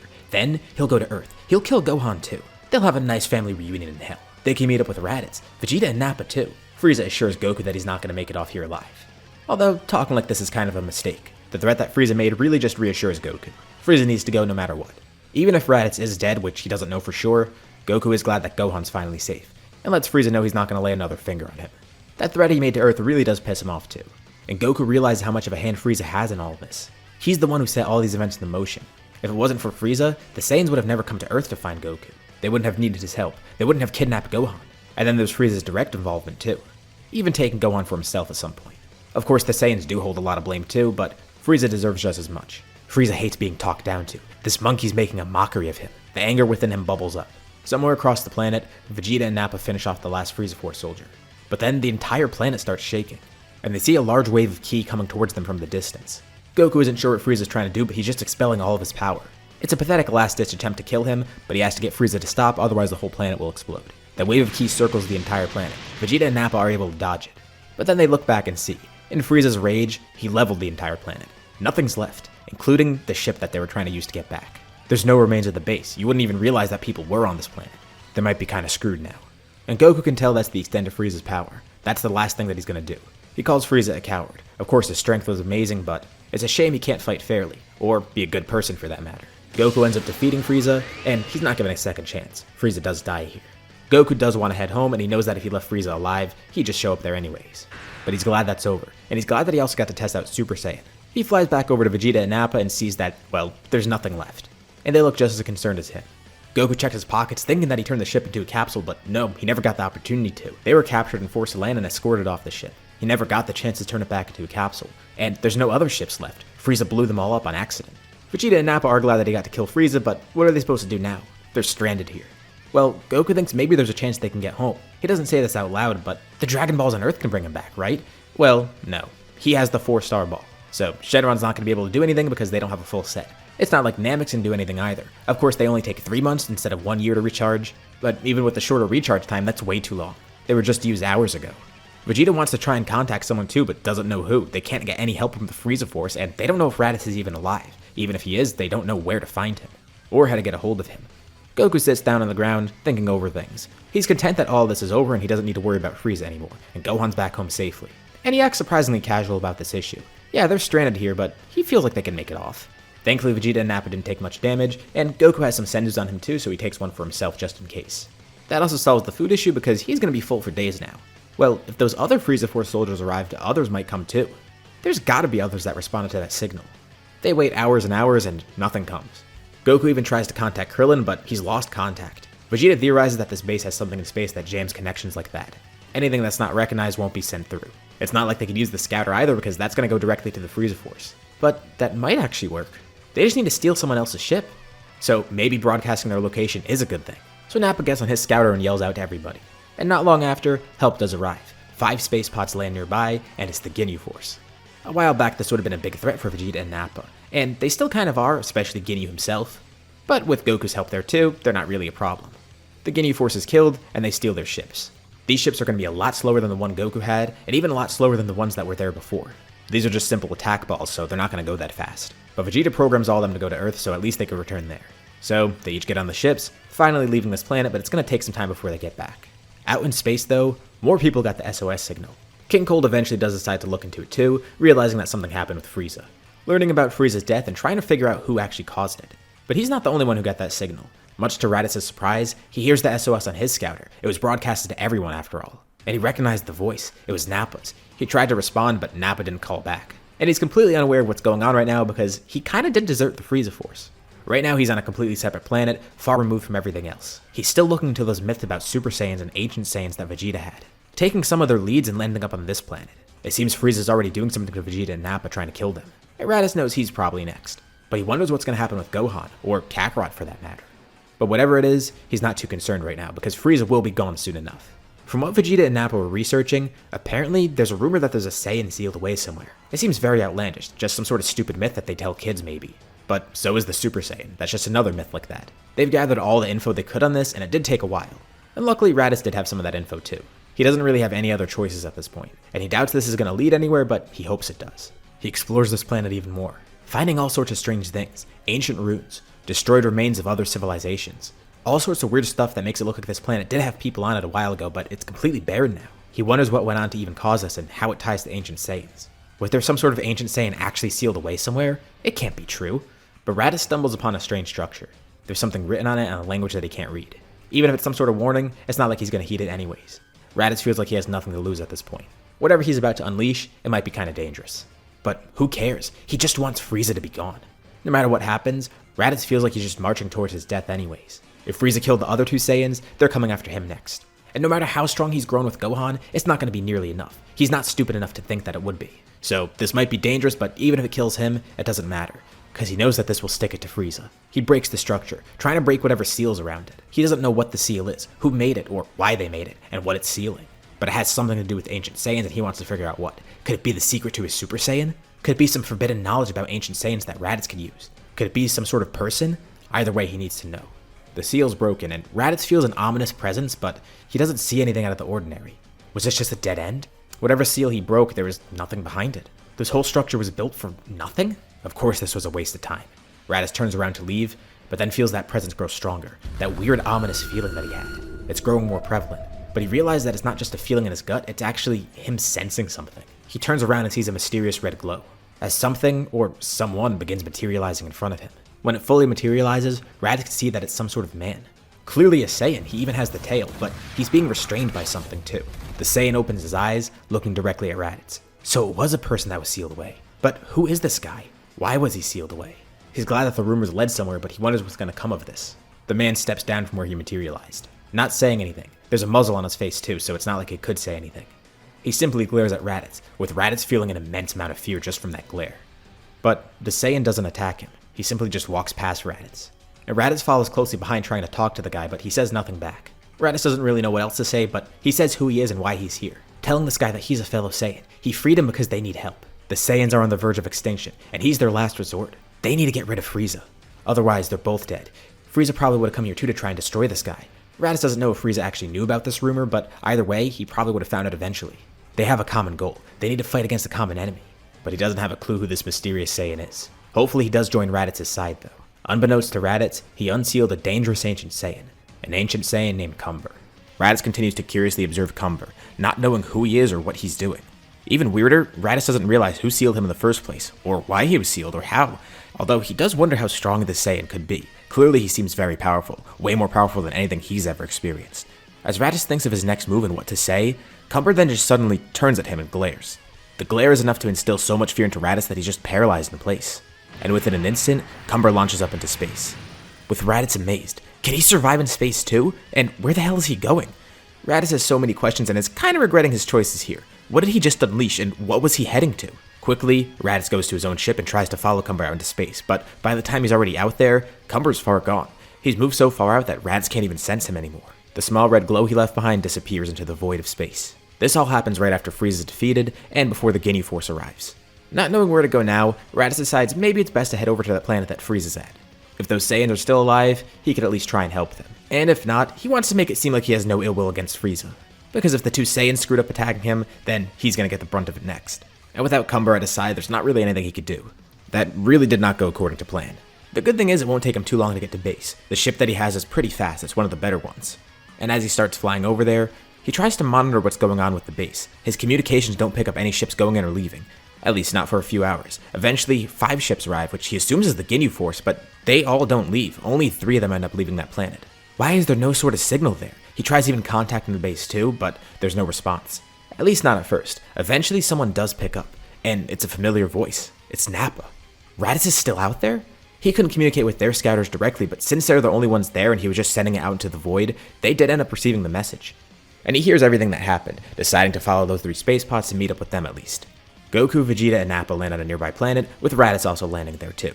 So Frieza's actually dead? He can't believe it. But what happened with Gohan? Kakarot's there and clearly he's in very good spirits. He says Gohan's back home safe and sound, and he expects Raditz and the other 2 Saiyans to never try and take him again, especially because they can't do that this time. And he shows Raditz the brand new power that he has, Super Saiyan. Raditz's stomach drops seeing this, not because Goku's stronger than him, or because he's scared that Goku's gonna kill him, but because he didn't realize that this whole time, they had what they needed against Frieza. He didn't need to unleash the thing that he just unleashed. They wonder why he looks so nervous to see a Super Saiyan. Vegeta tells him not to worry, the Super Saiyan's on their side, even though Kakarot has every right to try and kill them. Thankfully, he's not a ruthless Saiyan like them. And Raditz just says, well, he didn't expect to see Super Saiyan. That's why he looks so nervous. Now that they come to think of it, where has Raditz been this entire time? They know he lost contact, but what has he been up to? Raditz tries to come up with a response to cover up his tracks, but before he even can say anything, they notice another ship approaching. They didn't even realize, with Raditz sending that message out into the void, anyone with a scouter was going to get it, and that included King Cold too, who ended up figuring out where they were. Although they're not too concerned because Goku already defeated Frieza, and he did get a slight power boost from that, thanks to taking a Senzu Bean right after, but regardless, it seems like he's going to be okay here. Fighting King Cold for him would be easier than fighting Frieza because of that power boost. And realistically, the fight wouldn't be too long here. Although King Cold does try to attack the rest of the group too. He's not just going after Goku. He needs to make sure all of those traitors feel his wrath. So, Vegeta, Nappa, and Raditz all get severely injured in the process. But thankfully with Goku there, they're not dying. So King Cold is able to actually get one last screw you to the rest of the group, but he won't be able to defeat Goku, and even though Goku will have a little bit of a challenge, it's not really going to be that big of a deal here. Although this does leave Vegeta and Nappa injured, but it's not too big of a deal. Especially because now they can steal King Cold's ship, which is much better, and also has healing pods on it. But annoyingly enough, this means that Goku's not going to be doing anything because he has to sit there and wait for them to heal. Since he doesn't know how to fly this spaceship, Vegeta and Nappa had to program the attack balls for him. And this one is a lot more complicated than that too. So he's stuck out here for a little bit more, maybe even a few days given their injuries. He wonders how everything's going at home, and hopes Gohan is doing well. He knows that Gohan is at least in the care of Chi-Chi right now. He tries to contact his friends, but still nothing. He just wants this to be over, but he feels like it is. Their flight back begins. It's a really weird flight because there's a lot of animosity. Raditz is still mad that Vegeta and Nappa abandoned him basically, and Goku's also a little bit angered to have Raditz there too. Plus, he's not really too fond of the other Saiyans, but at least for now they're all on his side. Vegeta and Nappa did kill his friends after all, and they did order Raditz to take his son. He's not going to forgive it that easily, especially because they put him through all of this. Although Raditz tries to argue that it's not his fault, he was just doing what those two told him to. It's not like he could go against their orders because they would just kill him easily. He hopes Kakarot realized that he got some crappy treatment too. He nearly died making sure Gohan was okay. Well, that wouldn't have happened in the first place if he never took Gohan, so it's not really worth saying. And after all this time, Goku finally arrives home. The 3 Saiyans immediately depart, taking that ship with them. Not much is said between the 3 of them or Goku, but he hopes now that they're out of his hair. At least he knows they're not going to be threats anymore and not bother him, although he does acknowledge that they did make for some pretty fun fights. But given the threat they posed to him and everyone here, he'd rather them stay away from Earth for a while at least. And Goku's family finally has the reunion they wanted for a while. And now that we're back on Earth with Gohan, we're going to start going a little bit faster in some other parts of the story that aren't really too important here. This whole series was about Gohan being kidnapped, and the stuff on Earth won't be crazy different, so I'll skim through it and go over what does happen there, but we obviously want to get to the stuff that actually did change in the scenario so far.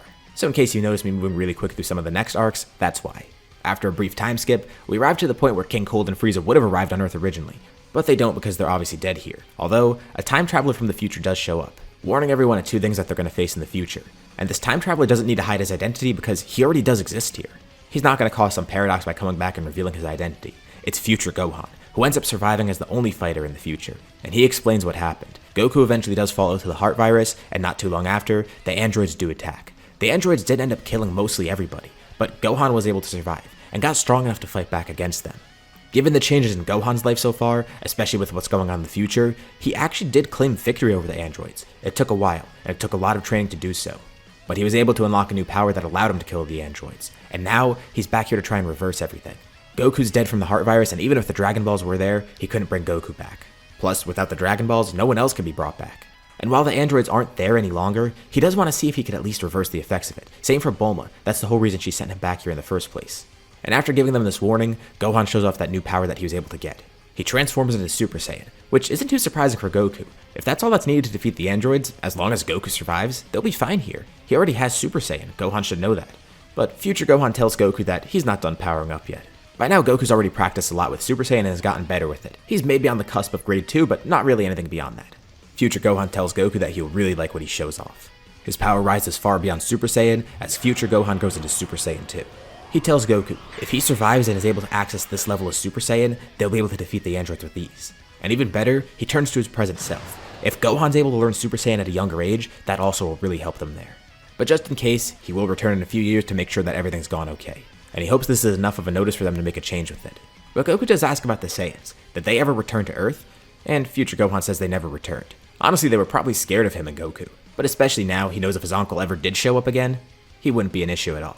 Future Gohan returns to his timeline, and now training begins in preparation of the androids here in this timeline. They do opt to keep the androids alive like normal, but they're confident that they'll be able to win here. One big change over this training is how Gohan's training will work. Obviously, we saw in the past few parts that the different events in his life really do affect his outlook on everything. From being in space, he knows that it's best to defend himself and not rely on someone else to do so. And the only way he's going to defend himself is if he grows stronger, and taps into that same power that Raditz was trying to harness. Thankfully, he's already got a huge head start here because he got some great experience out in space. Even though it was a pretty bad time for him, there was some good that came out of it. And ever since he saw Super Saiyan from his father, he decided that he wants to get that too. It actually wasn't future Gohan that influenced him to do that. Future Gohan is also a lot stronger too because of this. But now, knowing that they're going to face the threat of the androids, Gohan wants to get really serious with the training. He needs to unlock that same power to make sure that nothing ever harms him or his friends again. And Goku's pretty glad to see this, and of course he's going to be training Gohan up too. Wondering if he could become a Super Saiyan as well. They barely know anything about Super Saiyan as is. Goku is the only example after all. So what would it be like for Gohan? Despite his age, could he still become a Super Saiyan? And over this time frame, Goku really gets to see what Gohan learned out in space. Despite him not liking being with Raditz, Raditz did teach him some things about fighting. Gohan's fighting style is very different from Goku's because of this. He fights a lot like the other Saiyans, but he's definitely a lot more confident as a fighter than he normally was. And over this training period, Gohan eventually does learn how to access Super Saiyan, earlier than normal. It was all thanks to the motivation from his future self, as well as the bad experience that he had before. And he knows that with this power in hand, he's going to be unstoppable. And thankfully Goku also remembers to take his medicine, mainly because Gohan's the one to remind him. Noticing Goku acting strangely one day during training before the androids arrive, and reminding him that maybe he should take that medicine now. So that leaves Goku in perfect shape. By the time the androids show up, it is androids 19 and 20 that appear. However, they're not too big of an issue. Once Goku figures out the fact that they can absorb energy, he's able to quickly work around what they're capable of. Goku defeats Android 20, and Gohan defeats Android 19. And Androids 17 and 18 are never activated. Future Gohan eventually does return, and is glad to hear that they defeated the androids, but is a little concerned to hear that these are different androids from before. They still need to find where they actually came from, and maybe it has something to do with that guy Android 20. It takes some time to look into, but eventually with some help from Bulma, after a few days they're able to find Jiro's lab. Fortunately, the two androids haven't been activated. They see 17 and 18 there, the same ones that future Gohan had to kill. He considers destroying them right now, but instead, they decide to reprogram the androids because they haven't done anything yet and it's not really fair to kill them. Plus, this happened against their will. As Bulma looks into it, she sees what happened. Jiro kidnapped them and turned them into androids. She can't reverse that, but she can at least take out the programming that makes them evil. She could turn them back to how they were before, and more importantly, remove the stuff that makes them want to kill Goku. Although, because it did take a while for them to find the lab, as they look around, they eventually find the plans about Cell, and by now, he's actually already arrived in this timeline. Piccolo's not with them at the moment, but he doesn't end up merging with Kame because he gets word that they found the lab and everything's alright. Kame does notice something terrifying, and Piccolo goes down to see what it is. It's Cell. Piccolo tries to get more info about Cell, but doesn't realize that the rest of the group already has some info. Without him fusing with Kame, it's a lot tougher for him to fight Cell, but thankfully, the others show up and do help him. So they find out that another Cell showed up from another timeline, and thankfully now they don't need to worry about him because he's killed pretty quickly, thanks to help from Goku and both the Gohans. Plus, future Gohan now knows about Cell, which he didn't know about before, so that's really going to help him when that time comes. And he is glad to see the growth that the two of them showed.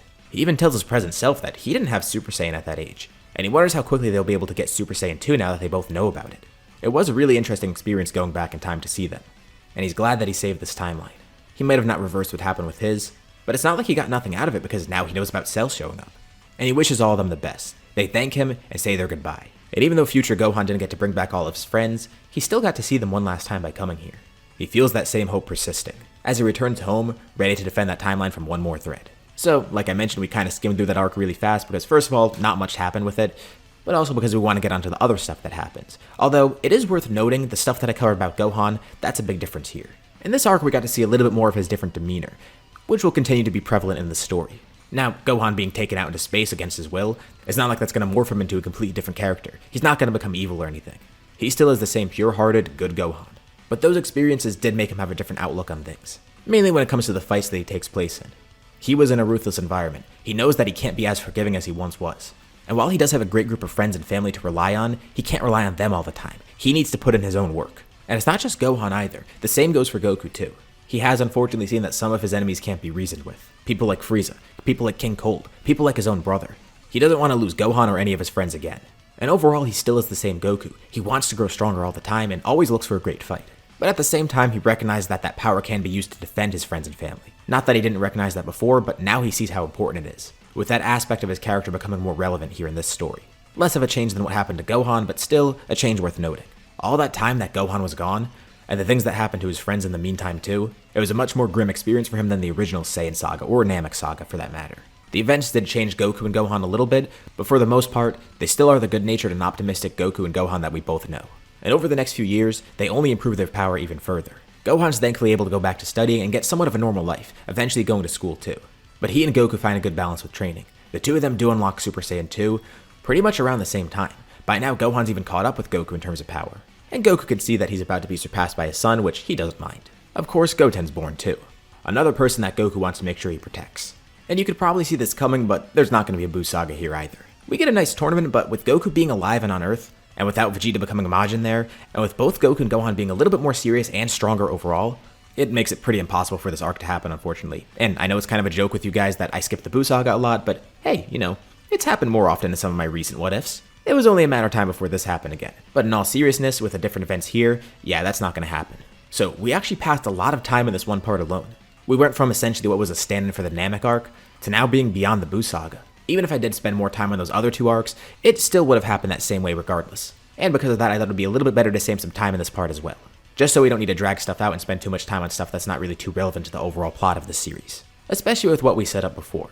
Raditz, Vegeta, and Nappa are still out in space. They never have returned to Earth because, like Kakarot said, he didn't necessarily want to see them again. And at first they actually are kind of terrified of him because he is the Super Saiyan, but at some point they eventually figure it out for themselves, but it's way later down the line and they're still woefully outmatched. But they have no real reason to stop by Earth anyways. And without the influence of Earth, the three of them actually remain as pretty bad guys. Vegeta basically starts his own new empire.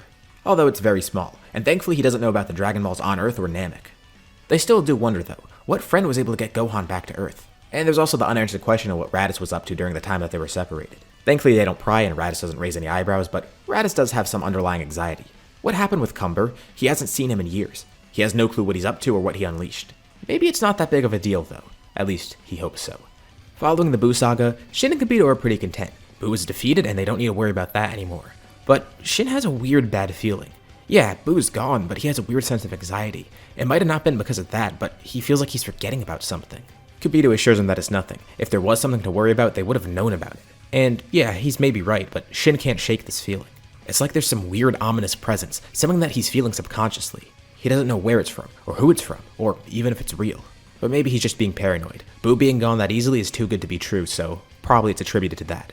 We move over to Beerus' planet. He has a prophecy of sorts, but it's not a good dream. It's a nightmare.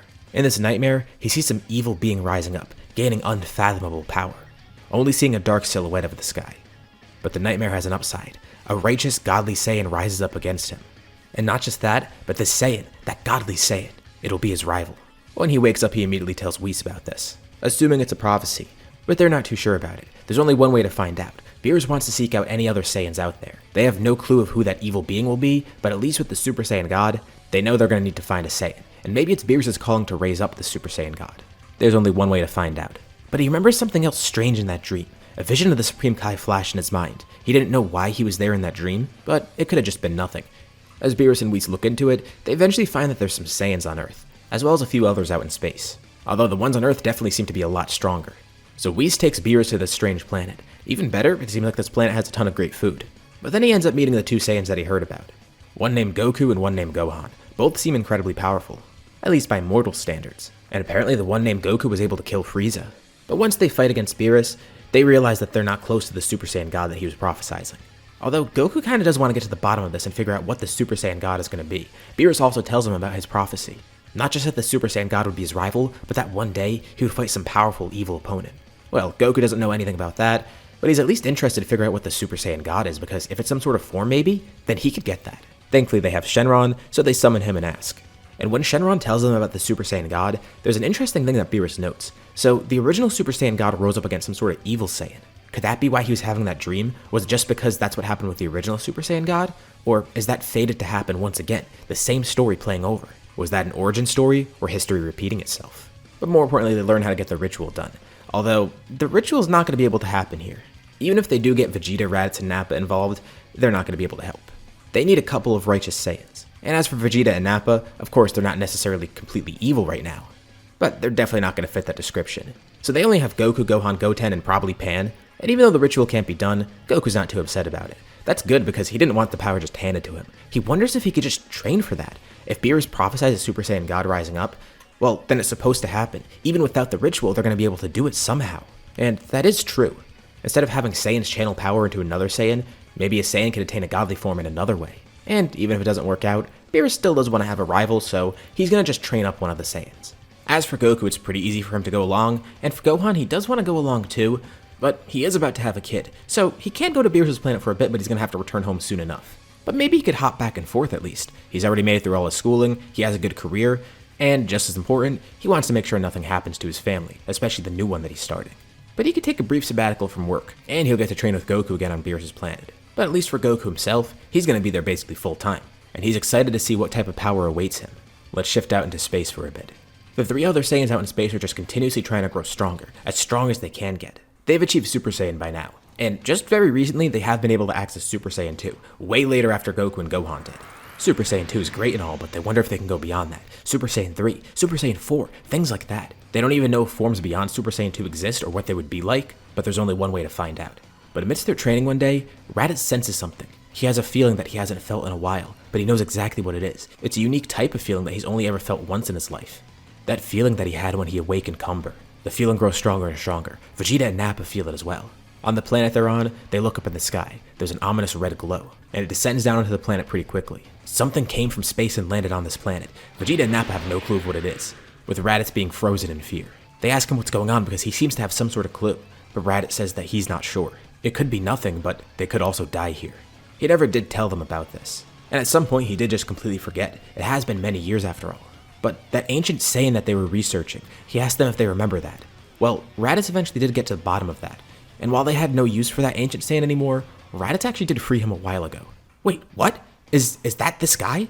Vegeta asked Raditz if he's supposed to be a threat or not, and Raditz isn't sure. Maybe he's just here to join them. When Raditz freed him before, it didn't seem like Cumber wanted to kill him, but he knows for sure that Cumber's probably not an ally here. That damn fool. But Raditz says he had no other choice. He thought those two were dead, and they basically abandoned him too. He had no clue of how to defeat Frieza. Besides, they would have probably done the same thing anyways if they didn't come across the Super Saiyan. And they didn't even see where Cumber landed. But out of nowhere, almost like he just teleported in, he then appears right next to them. And for the first time, Cumber speaks, glad to have finally found the other Saiyans, that one that freed him before. He thanks Raditz. Raditz wants to know why he's here. Frieza's gone, so they don't really need his help anymore, but why'd he come to find them? Well, simply put, Cumber wants to fight them. He wants to see the limits of their power, see what he's up against. He just wants a simple all-out battle. That's it? That's what he's here for? Cumber assures them he won't kill them, at least he'll try not to. With his Saiyan blood taking over, who knows what'll happen in the battle. But he assures them that he's not going to hold back at all. He doesn't want them to hold back anything either. If he dies, then so be it. He lives for battle, and he needs to test out his power. Well, of course they're not just going to agree to that right away. They question him and try to see what's going on, but Cumber's not going to answer any of those questions. He immediately goes into battle, assuming that they accepted it. And it looks like they have no choice but to fight. They show up Super Saiyan 2 immediately, with all three of them sure that they'll win this battle. Yeah, Raditz felt that great power from Cumber before, but with this power now, surely they could beat him. And he hasn't transformed yet too. They went to their final form right away. But Cumber, he's still in his base. For all they know, he might not even have a Super Saiyan form. But somehow, it becomes very clear really quick. They're not going to win here. Cumber is easily able to beat all of them. He is intrigued by the power they show off because maybe it could be useful for him, but in terms of their strength, he doesn't really care. And he gives them every chance to fight back. He tries to push them to their limit to see if they can grow any further. They're beaten, and badly beaten. Near death, actually. But like Cumber said, he's not going to kill them, and he's able to control himself a bit, although he almost went a bit overboard. If they were any stronger, they would have pushed him overboard, and they probably would have died then. But he's had his fun here. And now that they fought, Raditz wants an explanation. Why did Cumber come here just to fight them? Was that really all? And where has he been all this time? What was he up to? And Cumber simply tells Raditz it was foolish to free him from that prison. Long ago, he was sealed away by the Supreme Kai for a reason. The Supreme Kai? That's who sealed him? See, look at that. They don't even know what they were dealing with. They were just following rumors because they heard a Saiyan was involved. Cumber's also annoyed that Raditz tried to use him for petty revenge against Frieza. Although, he did actually go out to fight Frieza, realizing that Frieza could be a powerful opponent. But before he could even get there, Frieza was dead anyways. So Cumber just decided to wait, not doing anything immediately because he wanted to observe. He was just freed after centuries after all. So he wanted some time to enjoy his freedom, also trying to regain his power, and grow beyond where he was before. The reason he sought out these Saiyans is because, well, he just wanted to see how strong they were. That's his only objective. He just wants to grow stronger, just wants to fight. It's just his nature as an evil Saiyan. But unfortunately, these three, they're boring. He would have expected them to be a lot stronger now. He only just found them because their power spiked so high that he could locate them. But they're no fun, and he only keeps them alive because Raditz was the one to free him. And who knows, from this beating, maybe they'll grow stronger and maybe they'll make for a more interesting fight. But he does want to know, are there any other strong opponents out there? But Vegeta butts in and says no, there's no other opponents out there. He lies and says that he was the one to become a Super Saiyan and kill Frieza on his own, with Nappa and Raditz also going along with it, unsure of why he's protecting Kakarot. Well, that's a bit underwhelming for Cumber to hear. But he reminds them, he's keeping them alive here as a lesson. Next time, he won't be so gracious. He tells them to grow stronger, take their Saiyan blood seriously. Clearly, they haven't been taking it as seriously as they should. It's in their nature. They have to live for battle, live for growing stronger, just obtaining more power. They're pathetic examples for Saiyan, including that so-called prince over there. What's happened with his species? Not only are there so few Saiyans left, but that guy of all people is the prince?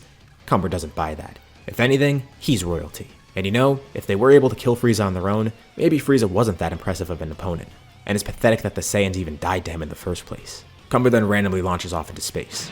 Vegeta immediately says they need to ward Kakarot. Once they heal up, they're going right for Earth. As Cumber launches into space, he thinks back to how he was sealed, now plotting his revenge. He's gonna find the Supreme Kai, as well as the God of Destruction. He's on a quest for a power so great that nobody could stop him. He'll become the ruler of this universe.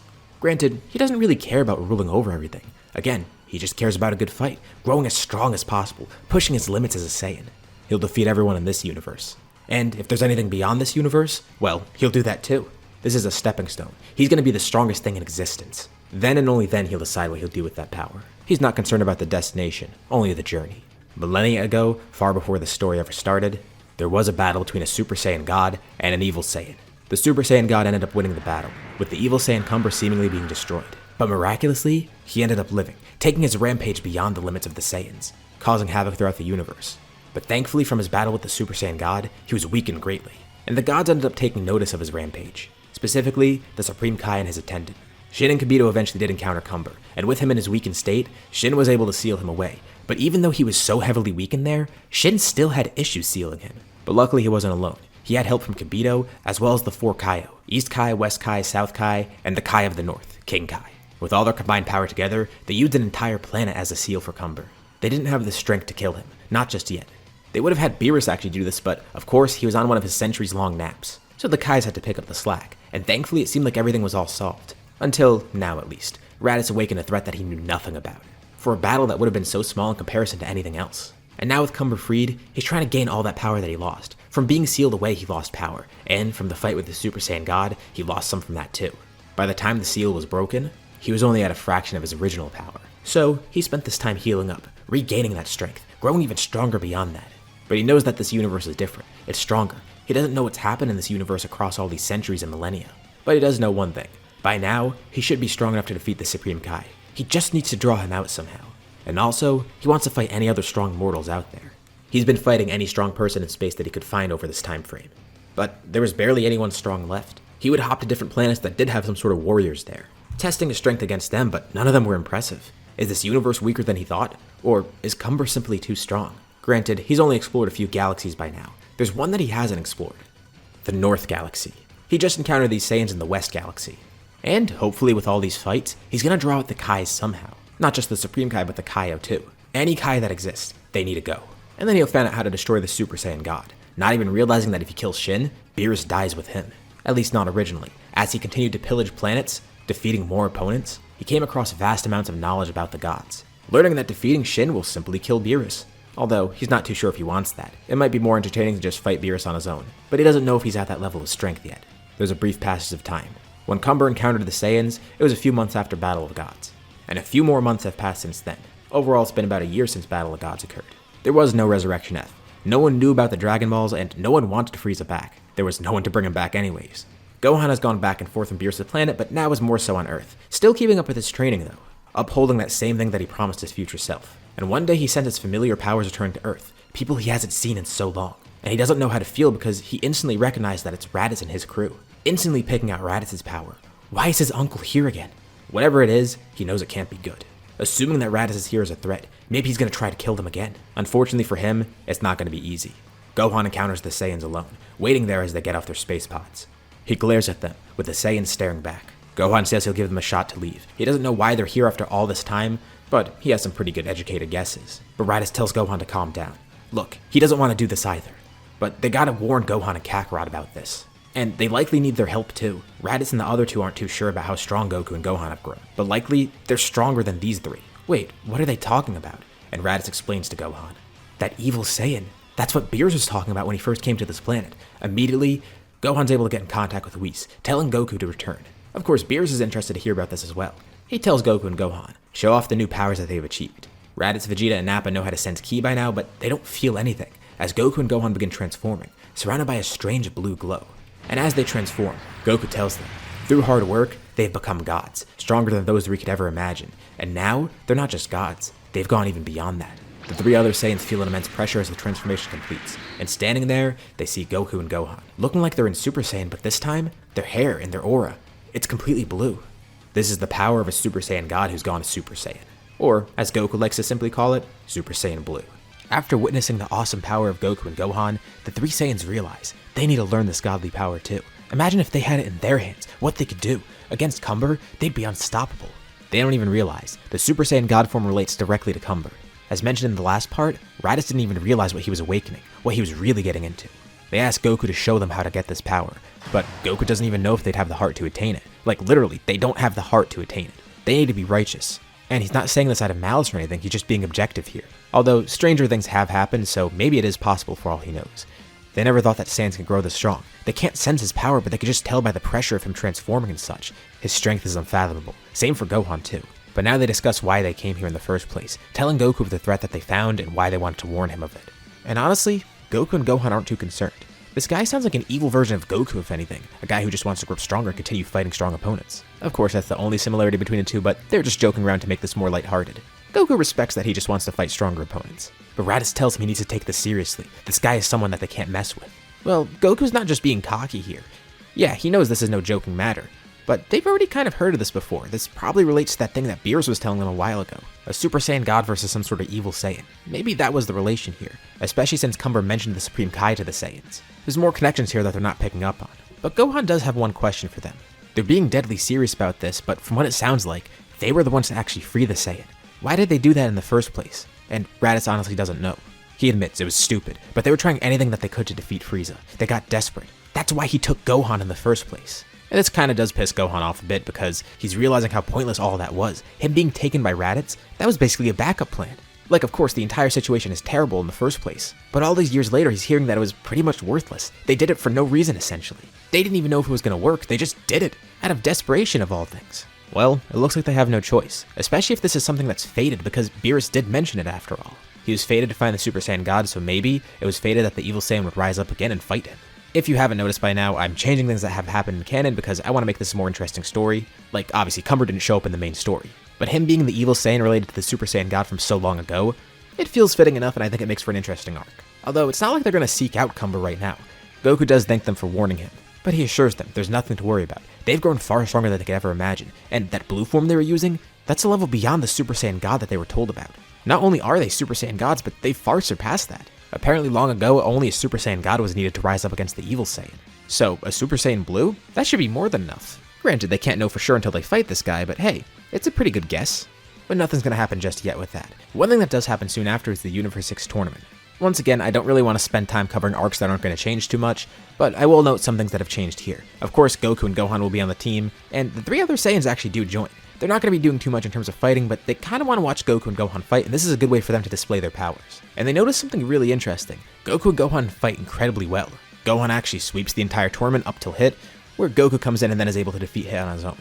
Goku doesn't have full access to Blue Kaioken just yet, but he is working on that. The reason he won here though is because he's more skillful, and Gohan lasted pretty long in the fight against Hit, so Goku got to study a lot of his moves. Gohan's actually the stronger of the two right now. Once Goku gets full access to Blue Kaioken, that might change, but for now, Gohan actually is above him. But Goku still does outclass him in terms of skill, obviously, which just proves to the Saiyans that they're in good hands. That low-class warrior and his son, they're both incredibly powerful and incredibly skilled. Even though Gohan might have less skill than Goku, he still has a ton of skill, consider all the different teachers that he's had. I guess use the term teacher loosely because that also does include Raditz, who I wouldn't really call a teacher, but he did learn some stuff from him. Point being, Gohan's had a lot of different people teaching him. And it's not just those two either. There are other powerful warriors on Earth like Piccolo, as well as Krillin and Ten who are below them, but still pretty strong by Earthling standards. And with the tournament going different, let's actually cover what happens in the future timeline too, because there is an effect there that we should note, and it will be important going forward. It's been a while since we saw future Gohan, and that's because everything's going pretty nice for him. His future's safe and he's been working to defend it further. With society being rebuilt, he actually did get to become a scholar, and he even met his wife Adele, basically by pure chance. Although he's still heavily different from the present Gohan, he focuses really heavily on training still. He's Earth's only defender, and if something bad happens again, he wants to be able to stop the threat before it even occurs. Which is great because at some point, Bobby and Deborah do show up, and thanks to the help of the Supreme Kais, Gohan's able to defeat them relatively easily, and that's just with Super Saiyan 2 alone. Gohan's even gone beyond that too, tapping into the power of Super Saiyan 3, although it's not something he uses too much. But thankfully with the Kais, he's doing some more training as well, which also led to him accidentally freeing Elder Kai from his sword. But of course that's not a bad thing at all, that's great. There's an extra Kai there, and unlike the normal story, Shin and Kibito in the future actually do survive. Future Gohan even gets the ultimate ritual done on him to get even more power. Surprisingly enough, he hasn't even seen Beerus yet. But thanks to Shin and Kibito being alive, Beerus still is alive here. And he's probably going to wake up from his nap soon. But there is another threat that Gohan has to worry about. All the elements are here for Goku Black to be made. But Goku Black's story is a bit different here. With Trunks' timeline in the main story, Goku Black was watching that get destroyed. Shin and Kibito were killed and Trunks was alone on Earth, and he wasn't nearly as powerful as future Gohan is here. So Goku Black's actually waiting a bit, trying to get more used to his body and finding the perfect time to strike. They want to enact the Zero Mortals plan, but that means they have to kill the Kais. And they can't really do that here because most of the time that they're around, Gohan's with them, and they can't defeat Gohan as he is right now. But maybe if Goku Black got more power, they'd be able to defeat him easily. Or they just plan a surprise strike on the Kais, and once they kill them, they won't have to worry about anybody, because Beerus will be dead here, and then they can get the rest of the mortals in this universe. And one day, they have that opportunity. Gohan seems to have left the planet one day, with Goku Black and Zamasu watching over it closely. So they teleport in, getting ready to strike against the Supreme Kai of Universe 7. But just as soon as they attack, somebody else teleports in. It's Gohan. Wait, what? They thought he was on Earth. How'd he teleport here?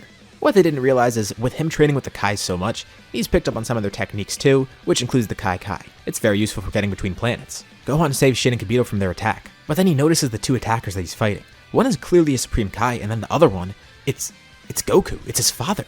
Well, at least it looks like him. Gohan realizes right away that it isn't Goku.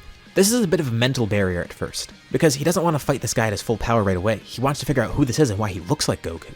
But also the more logical side realizes that it's better to just stop this fight while it's happening. This guy's a threat and they need to get rid of him while he's here. They could find out the info later. He powers up into Ultimate and easily defeats Goku Black, also seemingly destroying Zamasu. He thinks he killed the Supreme Kai and let Goku Black live, but actually the opposite happened. Goku Black does succumb to his injuries and dies, while Zamasu regenerates and is actually fine, albeit blinded by rage now. But this is actually good. With him coming back, Gohan can get some more info out of him. Gohan utilizes his limited magic and tries to hold Zamasu in place with paralysis, while Shin, Kibito, and the Elder Kai try to look into his mind to figure out what's going on here, and they figure out everything, also realizing that Zamasu is immortal, so that explains everything to them, which is good. But now they need to deal with Zamasu. Obviously that's not going to be too hard. They can't kill him, but they have multiple ways of sealing him away, which is exactly what they do. But this is concerning. If there's a Kai messing with timelines, who's to say this isn't happening in other timelines too? They need to warn the others, especially that present timeline that Gohan went back to so long ago. Thankfully things have went well in the future. So now we go back to the present timeline.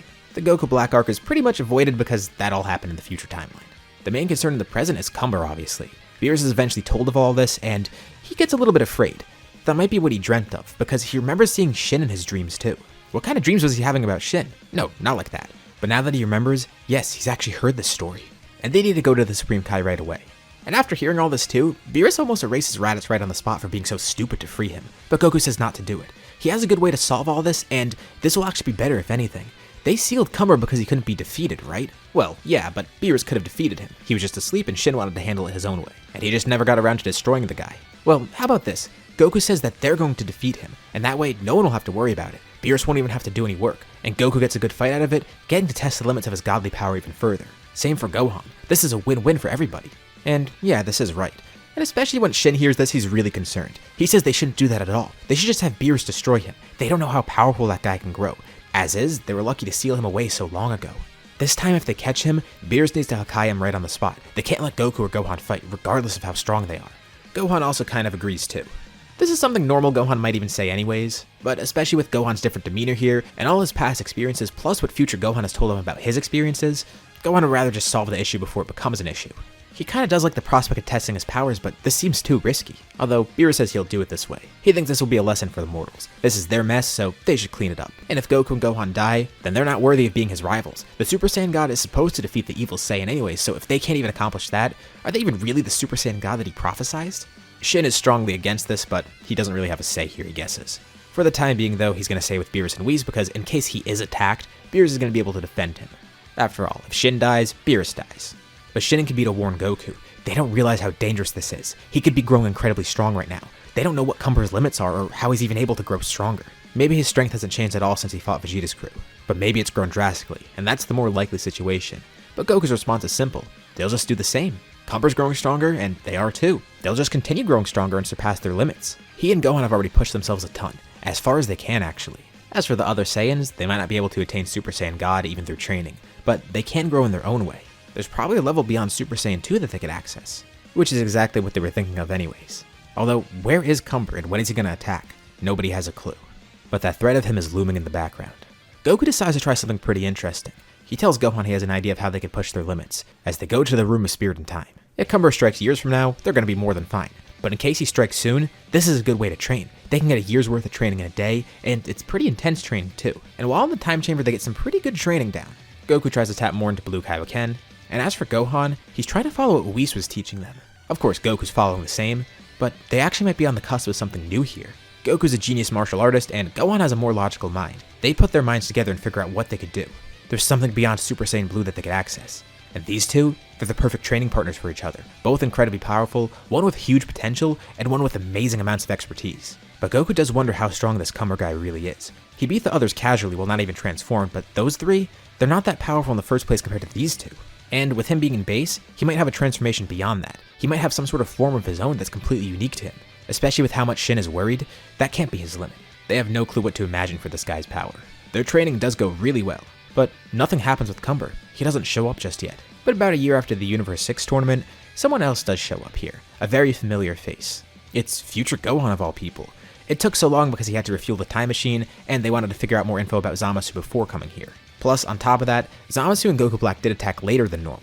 Granted, they could have used the time ring to come here, but he couldn't take them because the other Kais needed to watch over. Also using them to look through different timelines to see what's going on with Zamasu. So, unfortunately, Gohan didn't have access to that right now. Hence, using the time machine. So Gohan warns all of them of Zamasu, and it seems like nothing's happened with him yet. Zamasu in this timeline actually was considering doing that, but thankfully nothing's happened just yet. It's great to have all this info here because Beerus and Whis are just going to look into it on their own, and future Gohan's going to stay here until that's all solved. But while he's here, another issue does pop up, and it still involves the gods. Beerus and Whis are able to interrogate Zamasu, and then Gowasu keeps watch over him. But just as they're about to leave Universe 10, the Grand Priest appears out of nowhere to announce something, the Tournament of Power. Beerus and Whis rush back to their universe trying to tell everyone about it, because this could be a huge issue now. That Zamasu issue was dealt with, but Beerus is really on edge right now, especially with the things involving Cumber, and he takes his anger out on future Gohan. Yeah, the Zamasu thing was stopped, but that's all future Gohan's fault in the first place, at least in Beerus' eyes. He should have never time traveled, and he shouldn't have come back a second time either. But he does have one way for future Gohan to make it up to him. He tells him he's going to stay here and join the tournament with them. He does seem powerful after all, and I mean, there's two Gohans here. The other Gohan is strong, so this one should be as well, right? Well, this is all very sudden, but yeah, he'll join. And this actually does remind him. He hasn't seen the present Gohan. He wants to see how he's doing. Of course, he's going to be on the team as well. But future Gohan gets to see his present self again. And it's really weird this time around because now he's fully grown and the two look really similar. Like before he was looking at a kid version of himself, but here it's basically like staring into a mirror. Although he has different clothes and different hair, but still, close enough. Gohan thanks his future self for saving this timeline once again. If Zamasu attacked, they don't know what would have happened. Although they're dealing with something else on their own right now, and there's also the fact that now there's a Tournament of Power. But luckily, Gohan's not too worried. With Goku and Gohan's training here, the tournament shouldn't be too big of an issue. The team is as follows. It's going to have Goku, Gohan, and future Gohan obviously, as well as Piccolo, Krillin, and Tenshinhan. With Raditz, Vegeta, and Nappa on Earth 2, they're probably even going to join as well. They've been on Earth for a while and have found their own way to surpass Super Saiyan 2. And as for the 10th member, Goku actually recruits Goten. Goten is a little bit different here because he wants to get to Goku and Gohan's level. With how different their story has gone here, it's influenced Goten as well. He's trained way more than normal, especially because Gohan's helping him a lot. And yes, he lacks experience compared to the rest of the team, but he has more than enough power to make up for it. He even has Super Saiyan 2 on his own, which surprises the 3 other Saiyans. They didn't realize how much they missed on Earth. But with the team all set, now they head off to the tournament power. Although, meanwhile, something else is happening. Of course, he's completely unaware of the tournament, but Cumber is still out in space, gathering more of his old power. After seeing Super Saiyan, he wants to get it for himself. And that's what he's been training for. Yeah, it was weak in comparison to his own strength, but if he had Super Saiyan for himself, imagine how much that would buff him. And after over a year of working towards it, he's able to get it, pushing his limits and going Super Saiyan, even trying to go beyond that too. This power is far beyond what he would have ever imagined, and he can keep amassing even more strength. His power is limitless. The more he gains, the better his chances are of getting what he wants. And Cumber's felt the power fluctuating on Earth. He knows that's where everybody is, but he's gonna wait a bit to go there. Besides, it's not that long of a journey for someone like him. Flying across galaxies, that's nothing. The tournament of power isn't gonna be too hard for Universe 7 to handle here. Especially with Ultimate Future Gohan joining the team too, that's a huge help. But also, the rest of the team has their own tricks to showcase. First of all, for the group of the 3 Saiyans, they actually have surpassed Super Saiyan 2. It took a while for them to get this, and it's honestly not perfect as a transformation, but the power it grants them more than makes up for it. The 3 of them show off their newest form, Super Saiyan 3. And when future Gohan sees this, he's kind of surprised. Since the 3 of them should still be alive in his timeline, he wonders what they're up to. He's also acts as Super Saiyan 3 for himself, but it's surprising to see this. And actually that makes him think, shouldn't Cumber be alive in his timeline too? This really does concern him, but he's gonna have to check on that later. Right now, he needs to focus on the tournament itself. And future Gohan doesn't use Super Saiyan 3 here obviously because he has Ultimate now, which does interest the present version of Gohan too. He went down a completely different route for his power, he didn't even realize that was the thing. But he's also pretty content with where he's at, especially because after all that training in the time chamber, he and Goku have unlocked something brand new, something that Whis has been leading them towards for a while. And they showcase this in a battle against Jiren. The father-son duo fights together, and with Super Saiyan Blue, they're able to do pretty well actually. Gohan and Super Saiyan Blue is actually stronger than Goku and Blue Kaioken. And with the 2 of them having trained together for so long, both have grown exponentially from this. They're the perfect training partners for each other as I've discussed before, which is also why they got this new ability. Goten even fights alongside them too, with him in Super Saiyan 2, watching on in awe as Goku and Gohan transform into something brand new. Beerus has already seen this too, but all the other gods look on astounded. Goku and Gohan look like they're in base almost, but their hair starts flowing in a weird way. Their aura is completely different. But the way they're able to fight is a dead giveaway. They're using Ultra Instinct. Actually, the 2 of them have only accessed Omen by now, which is a lower form of Ultra Instinct of course, but they have it at will. Not to mention, the 2 of them are stronger, so even though they don't have the complete Ultra Instinct, this helps them keep up with where Goku was in canon. They're stronger in base, they have access to this at will, and there's 2 of them, so even though it's a lower level of UI that they're using, this lets them defeat Jiren relatively easily actually, especially since they don't need a catalyst to transform either, they do this at full health. And with that, the tournament of power ends. I would also say Gohan's probably the leader of this team, and that would make him a more likely candidate for MVP, especially since there's multiple people left from Universe 7 at the end. And he makes the wish to restore the other universes. Once again, we kind of skim through that arc, just because we want to get to some new stuff. The group gets back to Earth, with future Gohan asking more about this Cumber guy. He didn't hear about this beforehand, and he wants to know what's going on, especially because this will affect his timeline too. He's about to return to the future, but he needs to know his next move. And just in case, he actually stays here a few days, trying to learn more about this threat, and also even using the time chamber at one point. Granted, they can't use it for too long, but he goes in with Goku and Gohan just to see what they've learned, and to prepare in case Cumber shows up in his time. And Goku says worst case scenario, if Cumber does show up there, Gohan could just come back and grab them. They'd be glad to help. Although, they don't know if they're going to beat the Cumber here either. The only way to find out is to actually fight him, and he hasn't seemed to have arrived yet. But just as future Gohan's about to go back to his timeline, everyone senses something ominous out in space. The entire planet shaking. A large pillar of red light can be seen in the distance too. Raditz has that same strange feeling he felt before, all those years ago when he first awakened Cumber, and the rest of them feel it too. It's especially weird for both Gohans to see. Raditz, the guy who kidnapped them before, the guy they were so fearful of beforehand, he's quaking in his boots. They've long surpassed Raditz by now obviously, but it's so strange to see him like this, remembering how they viewed Raditz as a kid, but they know for a fact now that Cumber has arrived.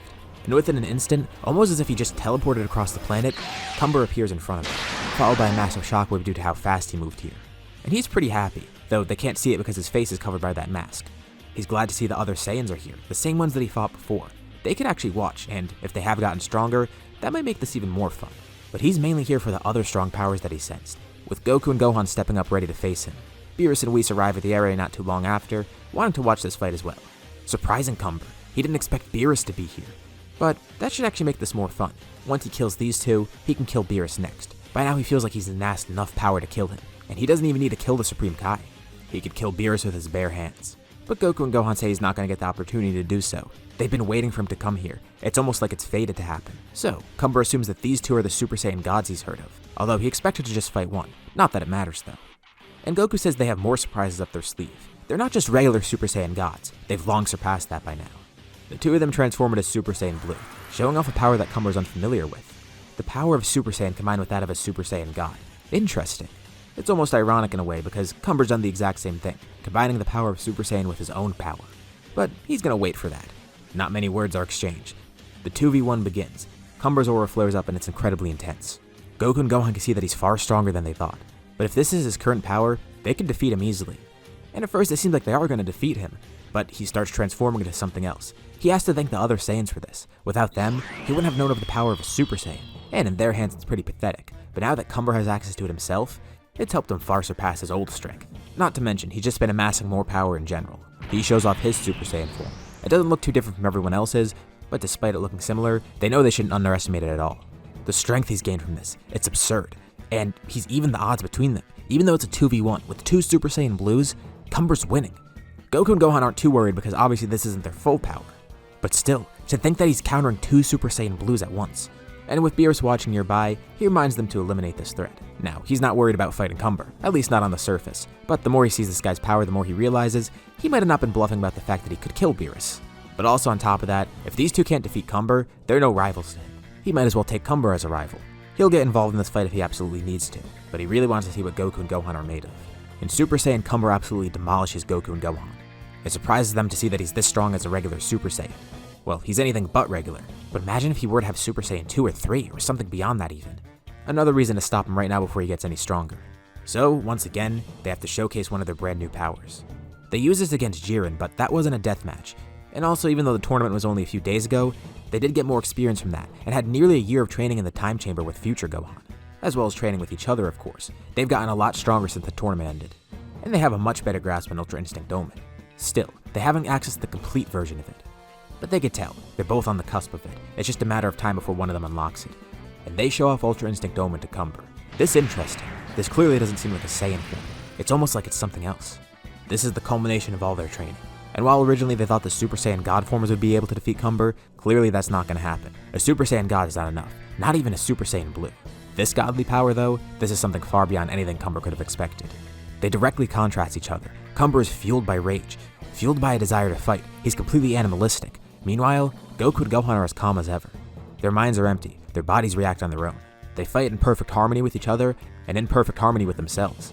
Two pure-hearted godly Saiyans versus the legendary evil Saiyan, harnessing the true power of the Saiyans as a Super Saiyan. This battle is far more explosive than before, and now, even with all the ki control in the world, Goku and Gohan are still a bit worried that Cumber might end up destroying the planet on an accident. If he gets a little bit too heated, who knows what he's gonna do. But Whis flies up to them mid-battle. He's not gonna help out here, but he is gonna give them something, tapping on Goku and Gohan with his staff. A weird aura surrounds them, and now they have their own atmosphere, it seems. It might be a good idea to take this fight into space. The others on the ground all watch on as Goku, Gohan, and Cumber all fly up into the atmosphere, then completely exiting the planet, fighting out in the void of space. Future Gohan's especially surprised. Is this what he's gonna have to face in the future once he's back? Even with that training that he just got, he's not sure if it's gonna be enough. Maybe he can unlock something beyond Ultimate, but even then, will he be able to defeat Cumber? Only time will tell. Beerus and Whis also fly out into space to watch the battle. And Whis notes that at this rate, Cumber's power will continue to grow. He never could have imagined a warrior like this, especially immortal. He's truly a challenge for those two. He's fighting them both in Ultra Instinct Omen, and of course right now he's losing. But if they don't finish this battle quickly, he'll run rampant. The whole multiverse will crumble away. Maybe Beerus should have stopped this earlier, and he actually is worried now. This mortal is stronger than anyone they've ever seen. And from the Sacred World of Kais, Shin is watching too, cursing his own weakness for not being able to defeat Cumber all those years ago. But it looks like Goku and Gohan have this in the bag. They're about to land the final blow on Cumber, but something strange happens. As they're fighting out in the void of space, they're flying throughout the entire solar system. They fly near Jupiter, and something here catches Cumber's eye, figuratively and literally. With the multitude of moons floating around here, there's one large enough that catches the sun's light somehow. Even from all these millions of miles away, this moon is shining right into Cumber's face. And on the verge of defeat, he gets a second wind. Something changes within him, and he begins growing in size. He feels an odd power as he grows massive, turning into a great ape while also a Super Saiyan. This was completely unintentional, but now, his power's grown even further, and his power only continues to rise throughout the battle. Now he's matching Goku and Gohan again, and even getting the lead. But Goku still has one last resort. It doesn't seem like Omen's gonna be enough to fight him, but this should be more than enough. Goku tells Gohan to handle this, just hold Cumber off for now. And Goku lands on one of the nearby moons, starting to charge energy. It's a spirit bomb, something that he hasn't really used against an enemy like this. He starts gathering energy, with some lended from Earth, from all his friends there, and even Beerus reluctantly giving some of his energy too, wondering how far this will push that mortal. It's gonna take some time though, but he starts collecting energy from all the nearby planets. And with one of those nearby planets being Earth, there's a ton of energy to gather from there, even if all the regular Earthlings aren't gonna lend it. But all of Goku's friends give their energy. Even Gohan's able to spare some during his battle. And as they fight around the planet, Cumber then grabs onto Gohan, finally getting a hold of him, driving him through the gas giant. They pop out of the other side, in the middle of a massive red storm. An incredibly intense environment to fight in. They can't even see anything. The storm is raging on. But there is one thing that they can see. Glowing up in the sky, there's some sort of blue light. It's growing larger and larger, but not because it's increasing in size, but because it's coming closer to them. The power of it completely destroys the storm that they're in.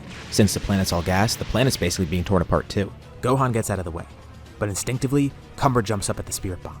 He has no clue what this is, but he'll overcome it. He grabs onto it, squishing it in his hands. It burns him, but when he squishes it, Goku tries to push it further, but he doesn't have enough energy left to do so. Cumber's pushing it back with such strength that he's not winning the struggle. The energy of the bomb is squeezed out, and it goes right back into Goku somehow. How did he destroy the spirit bomb? Goku feels a massive surge of energy. All the power of the spirit bomb, it flows right into him. His energy soars, and he glows brightly, but he's not able to contain this energy. There's a brilliant explosion that follows, wiping out a chunk of the planet, with shockwaves emanating throughout the universe. An injured Cumber turns back to Gohan. The spirit bomb did injure him a bit, but now it's time to end this. And he thanks them for the battle. Gohan is about to lose his cool from the rage that he's feeling, seeing Goku's own attack turned against him and killing him. But he knows now's not the time to succumb to his rage. He's always struggled with his anger, and he can't let that consume him again, especially with the power he has now. He will win here. He won't be the Saiyan that Raditz tried to raise him to be, the one who succumbs to his anger. He's gonna keep a cool head, and most importantly, he's gonna save Goku, just like Goku saved him before. With unfathomable speed, Cumber launches right towards Gohan, but when he's about to grab him, he grabs an after image. Gohan appears behind him, surprisingly emotionless despite what he just watched. His aura starts to flare up, and his hair begins to flicker. Cumber's not too sure what this is, but Gohan can immediately tell what's happening. And finally, after all this training, he's unlocked it. The complete Ultra Instinct. Of course, Beerus and Whis are watching on with their light, but still, they wonder if this will be enough. At his full strength, Gohan might be able to defeat Cumber right now, but clearly he's been weakened here so much. Even with the complete Ultra Instinct, it might not be enough to face Cumber. Especially since Cumber keeps growing. Now as a golden grade 8, his power exceeds anything they could have imagined. This battle could go either way. The two begin brawling, and they're about even, flying across galaxies, fighting throughout the entire universe. And since Gohan actually has some sort of idea how to use Ultra Instinct Omen, it's not like he's gonna get gassed right away from using this form. He's actually able to somewhat maintain it, and now that he knows the feeling of it, he's getting a better grasp. He's growing through the battle as well. But he could still tell, this won't be enough. And Cumber doesn't even seem exhausted yet. Sure, he's injured, but somehow he's still going. How crazy is this guy's stamina? But then a brilliant beam of light flies past them. It's small and precise. Cumber's barely able to dodge and it scratches his face. It's a condensed beam of energy, and then more launch out of the void and fly right at him. Gohan senses an energy approaching, and he sees a brilliant glow brighter than any of the stars around them. He can't even discern what's standing in front of him, but just from the energy that he feels, he knows what it is, or rather, who it is. It's Goku. Somehow, it looks like he's alive. It's like the spirit bomb is personified within him. He absorbed it. The immense power of the spirit bomb, it flowed directly back into Goku, acting as a catalyst that not only awakened Ultra Instinct for him, but is also fueling him right now, giving him a temporary, unimaginable form. Cumber tries to punch Goku, and the punch lands, but Cumber's hand completely disintegrates from it. And faster than an instant, Goku then appears behind Cumber. But he didn't move around Cumber, no. He punched clean through him, so quickly that Gohan didn't even see what happened, nor Cumber. But the glow from Goku disappears. He looks normal. Well, he's in the same Ultra Instinct form that Gohan has, but the power escapes its body. The energy flows from him into Gohan, with Gohan instinctively wielding the power, not being hurt by it at all. Cumber turns back to Gohan with a gaping hole in his chest, but before he can even see what's about to kill him, it's already too late. Using all of his energy combined with that of Goku's and the Spirit Bomb, Gohan launches a blast that completely disintegrates Cumber, purely out of instinct too. The two can't even believe what just happened. They drop out of Ultra Instinct, and weakly give each other a thumbs up as they both pass out. They wake up back on Earth. Beerus and Whis took them back. They were able to do it. They defeated Cumber, and of course no one on Earth saw what happened, but they could sense it happening. That was incredible to say the least. So it seems they were fated to defeat the evil Saiyan once again, although in a much different manner than they ever could have expected. But it makes future Gohan wonder what it's going to go like in his timeline. There's only one way to find out. He goes back home. In the present timeline, there's no more arc because he won't be unsealed. Boo was contained and not destroyed, so he never regains his magic. And of course, without Frieza running around, there's no Broly movie, and likely no Granola arc either. But there is still one loose end, one that was just found out. When future Gohan gets home, he immediately wants to do something that he never thought about doing. He wants to seek out the Saiyans, especially because he's worried about Cumber here. He immediately goes to the Supreme Kai, saying he's unlocked new power and maybe he's on the path to something brand new. But he doesn't know if it's going to be enough, especially with this threat they're about to face. But when he gets to the Sacred World of Kais, there's someone surprising there. It's Beerus, having heard of all the Zamasu stuff, and now glad to see that Gohan's back. He had a prophecy that he wants to talk to Gohan about. Future Gohan explains everything that just happened too, which interests Beerus even more. The evil Saiyan, the one that Shin sealed so long ago. It's strange how he hasn't shown up here yet, which is kind of concerning because it means he might be even stronger than he was in the past timeline. But it seems that without a strong opponent, he's had no one to fight, so he hasn't really been doing much. But if what Gohan's telling him is true, they should be able to defeat this guy. Beerus isn't too worried, he'll even join in the battle himself. After all, he prophesizes that future Gohan will be his next rival. And if the past version of Gohan can unlock Ultra Instinct, this guy might be able to as well. And given all of his different training here, maybe he can even unlock something brand new. Perhaps not just Ultra Instinct, but a power beyond Ultimate even. And future Gohan feels that same hope that he felt beforehand. Had he not gone back to the past to warn them about Zamasu, he probably wouldn't have known about Cumber. They saved him again, and the more he thinks about it, the more he realizes. He'll be fine here. He'll protect this timeline. And worst case, Goku and Gohan from the past can help.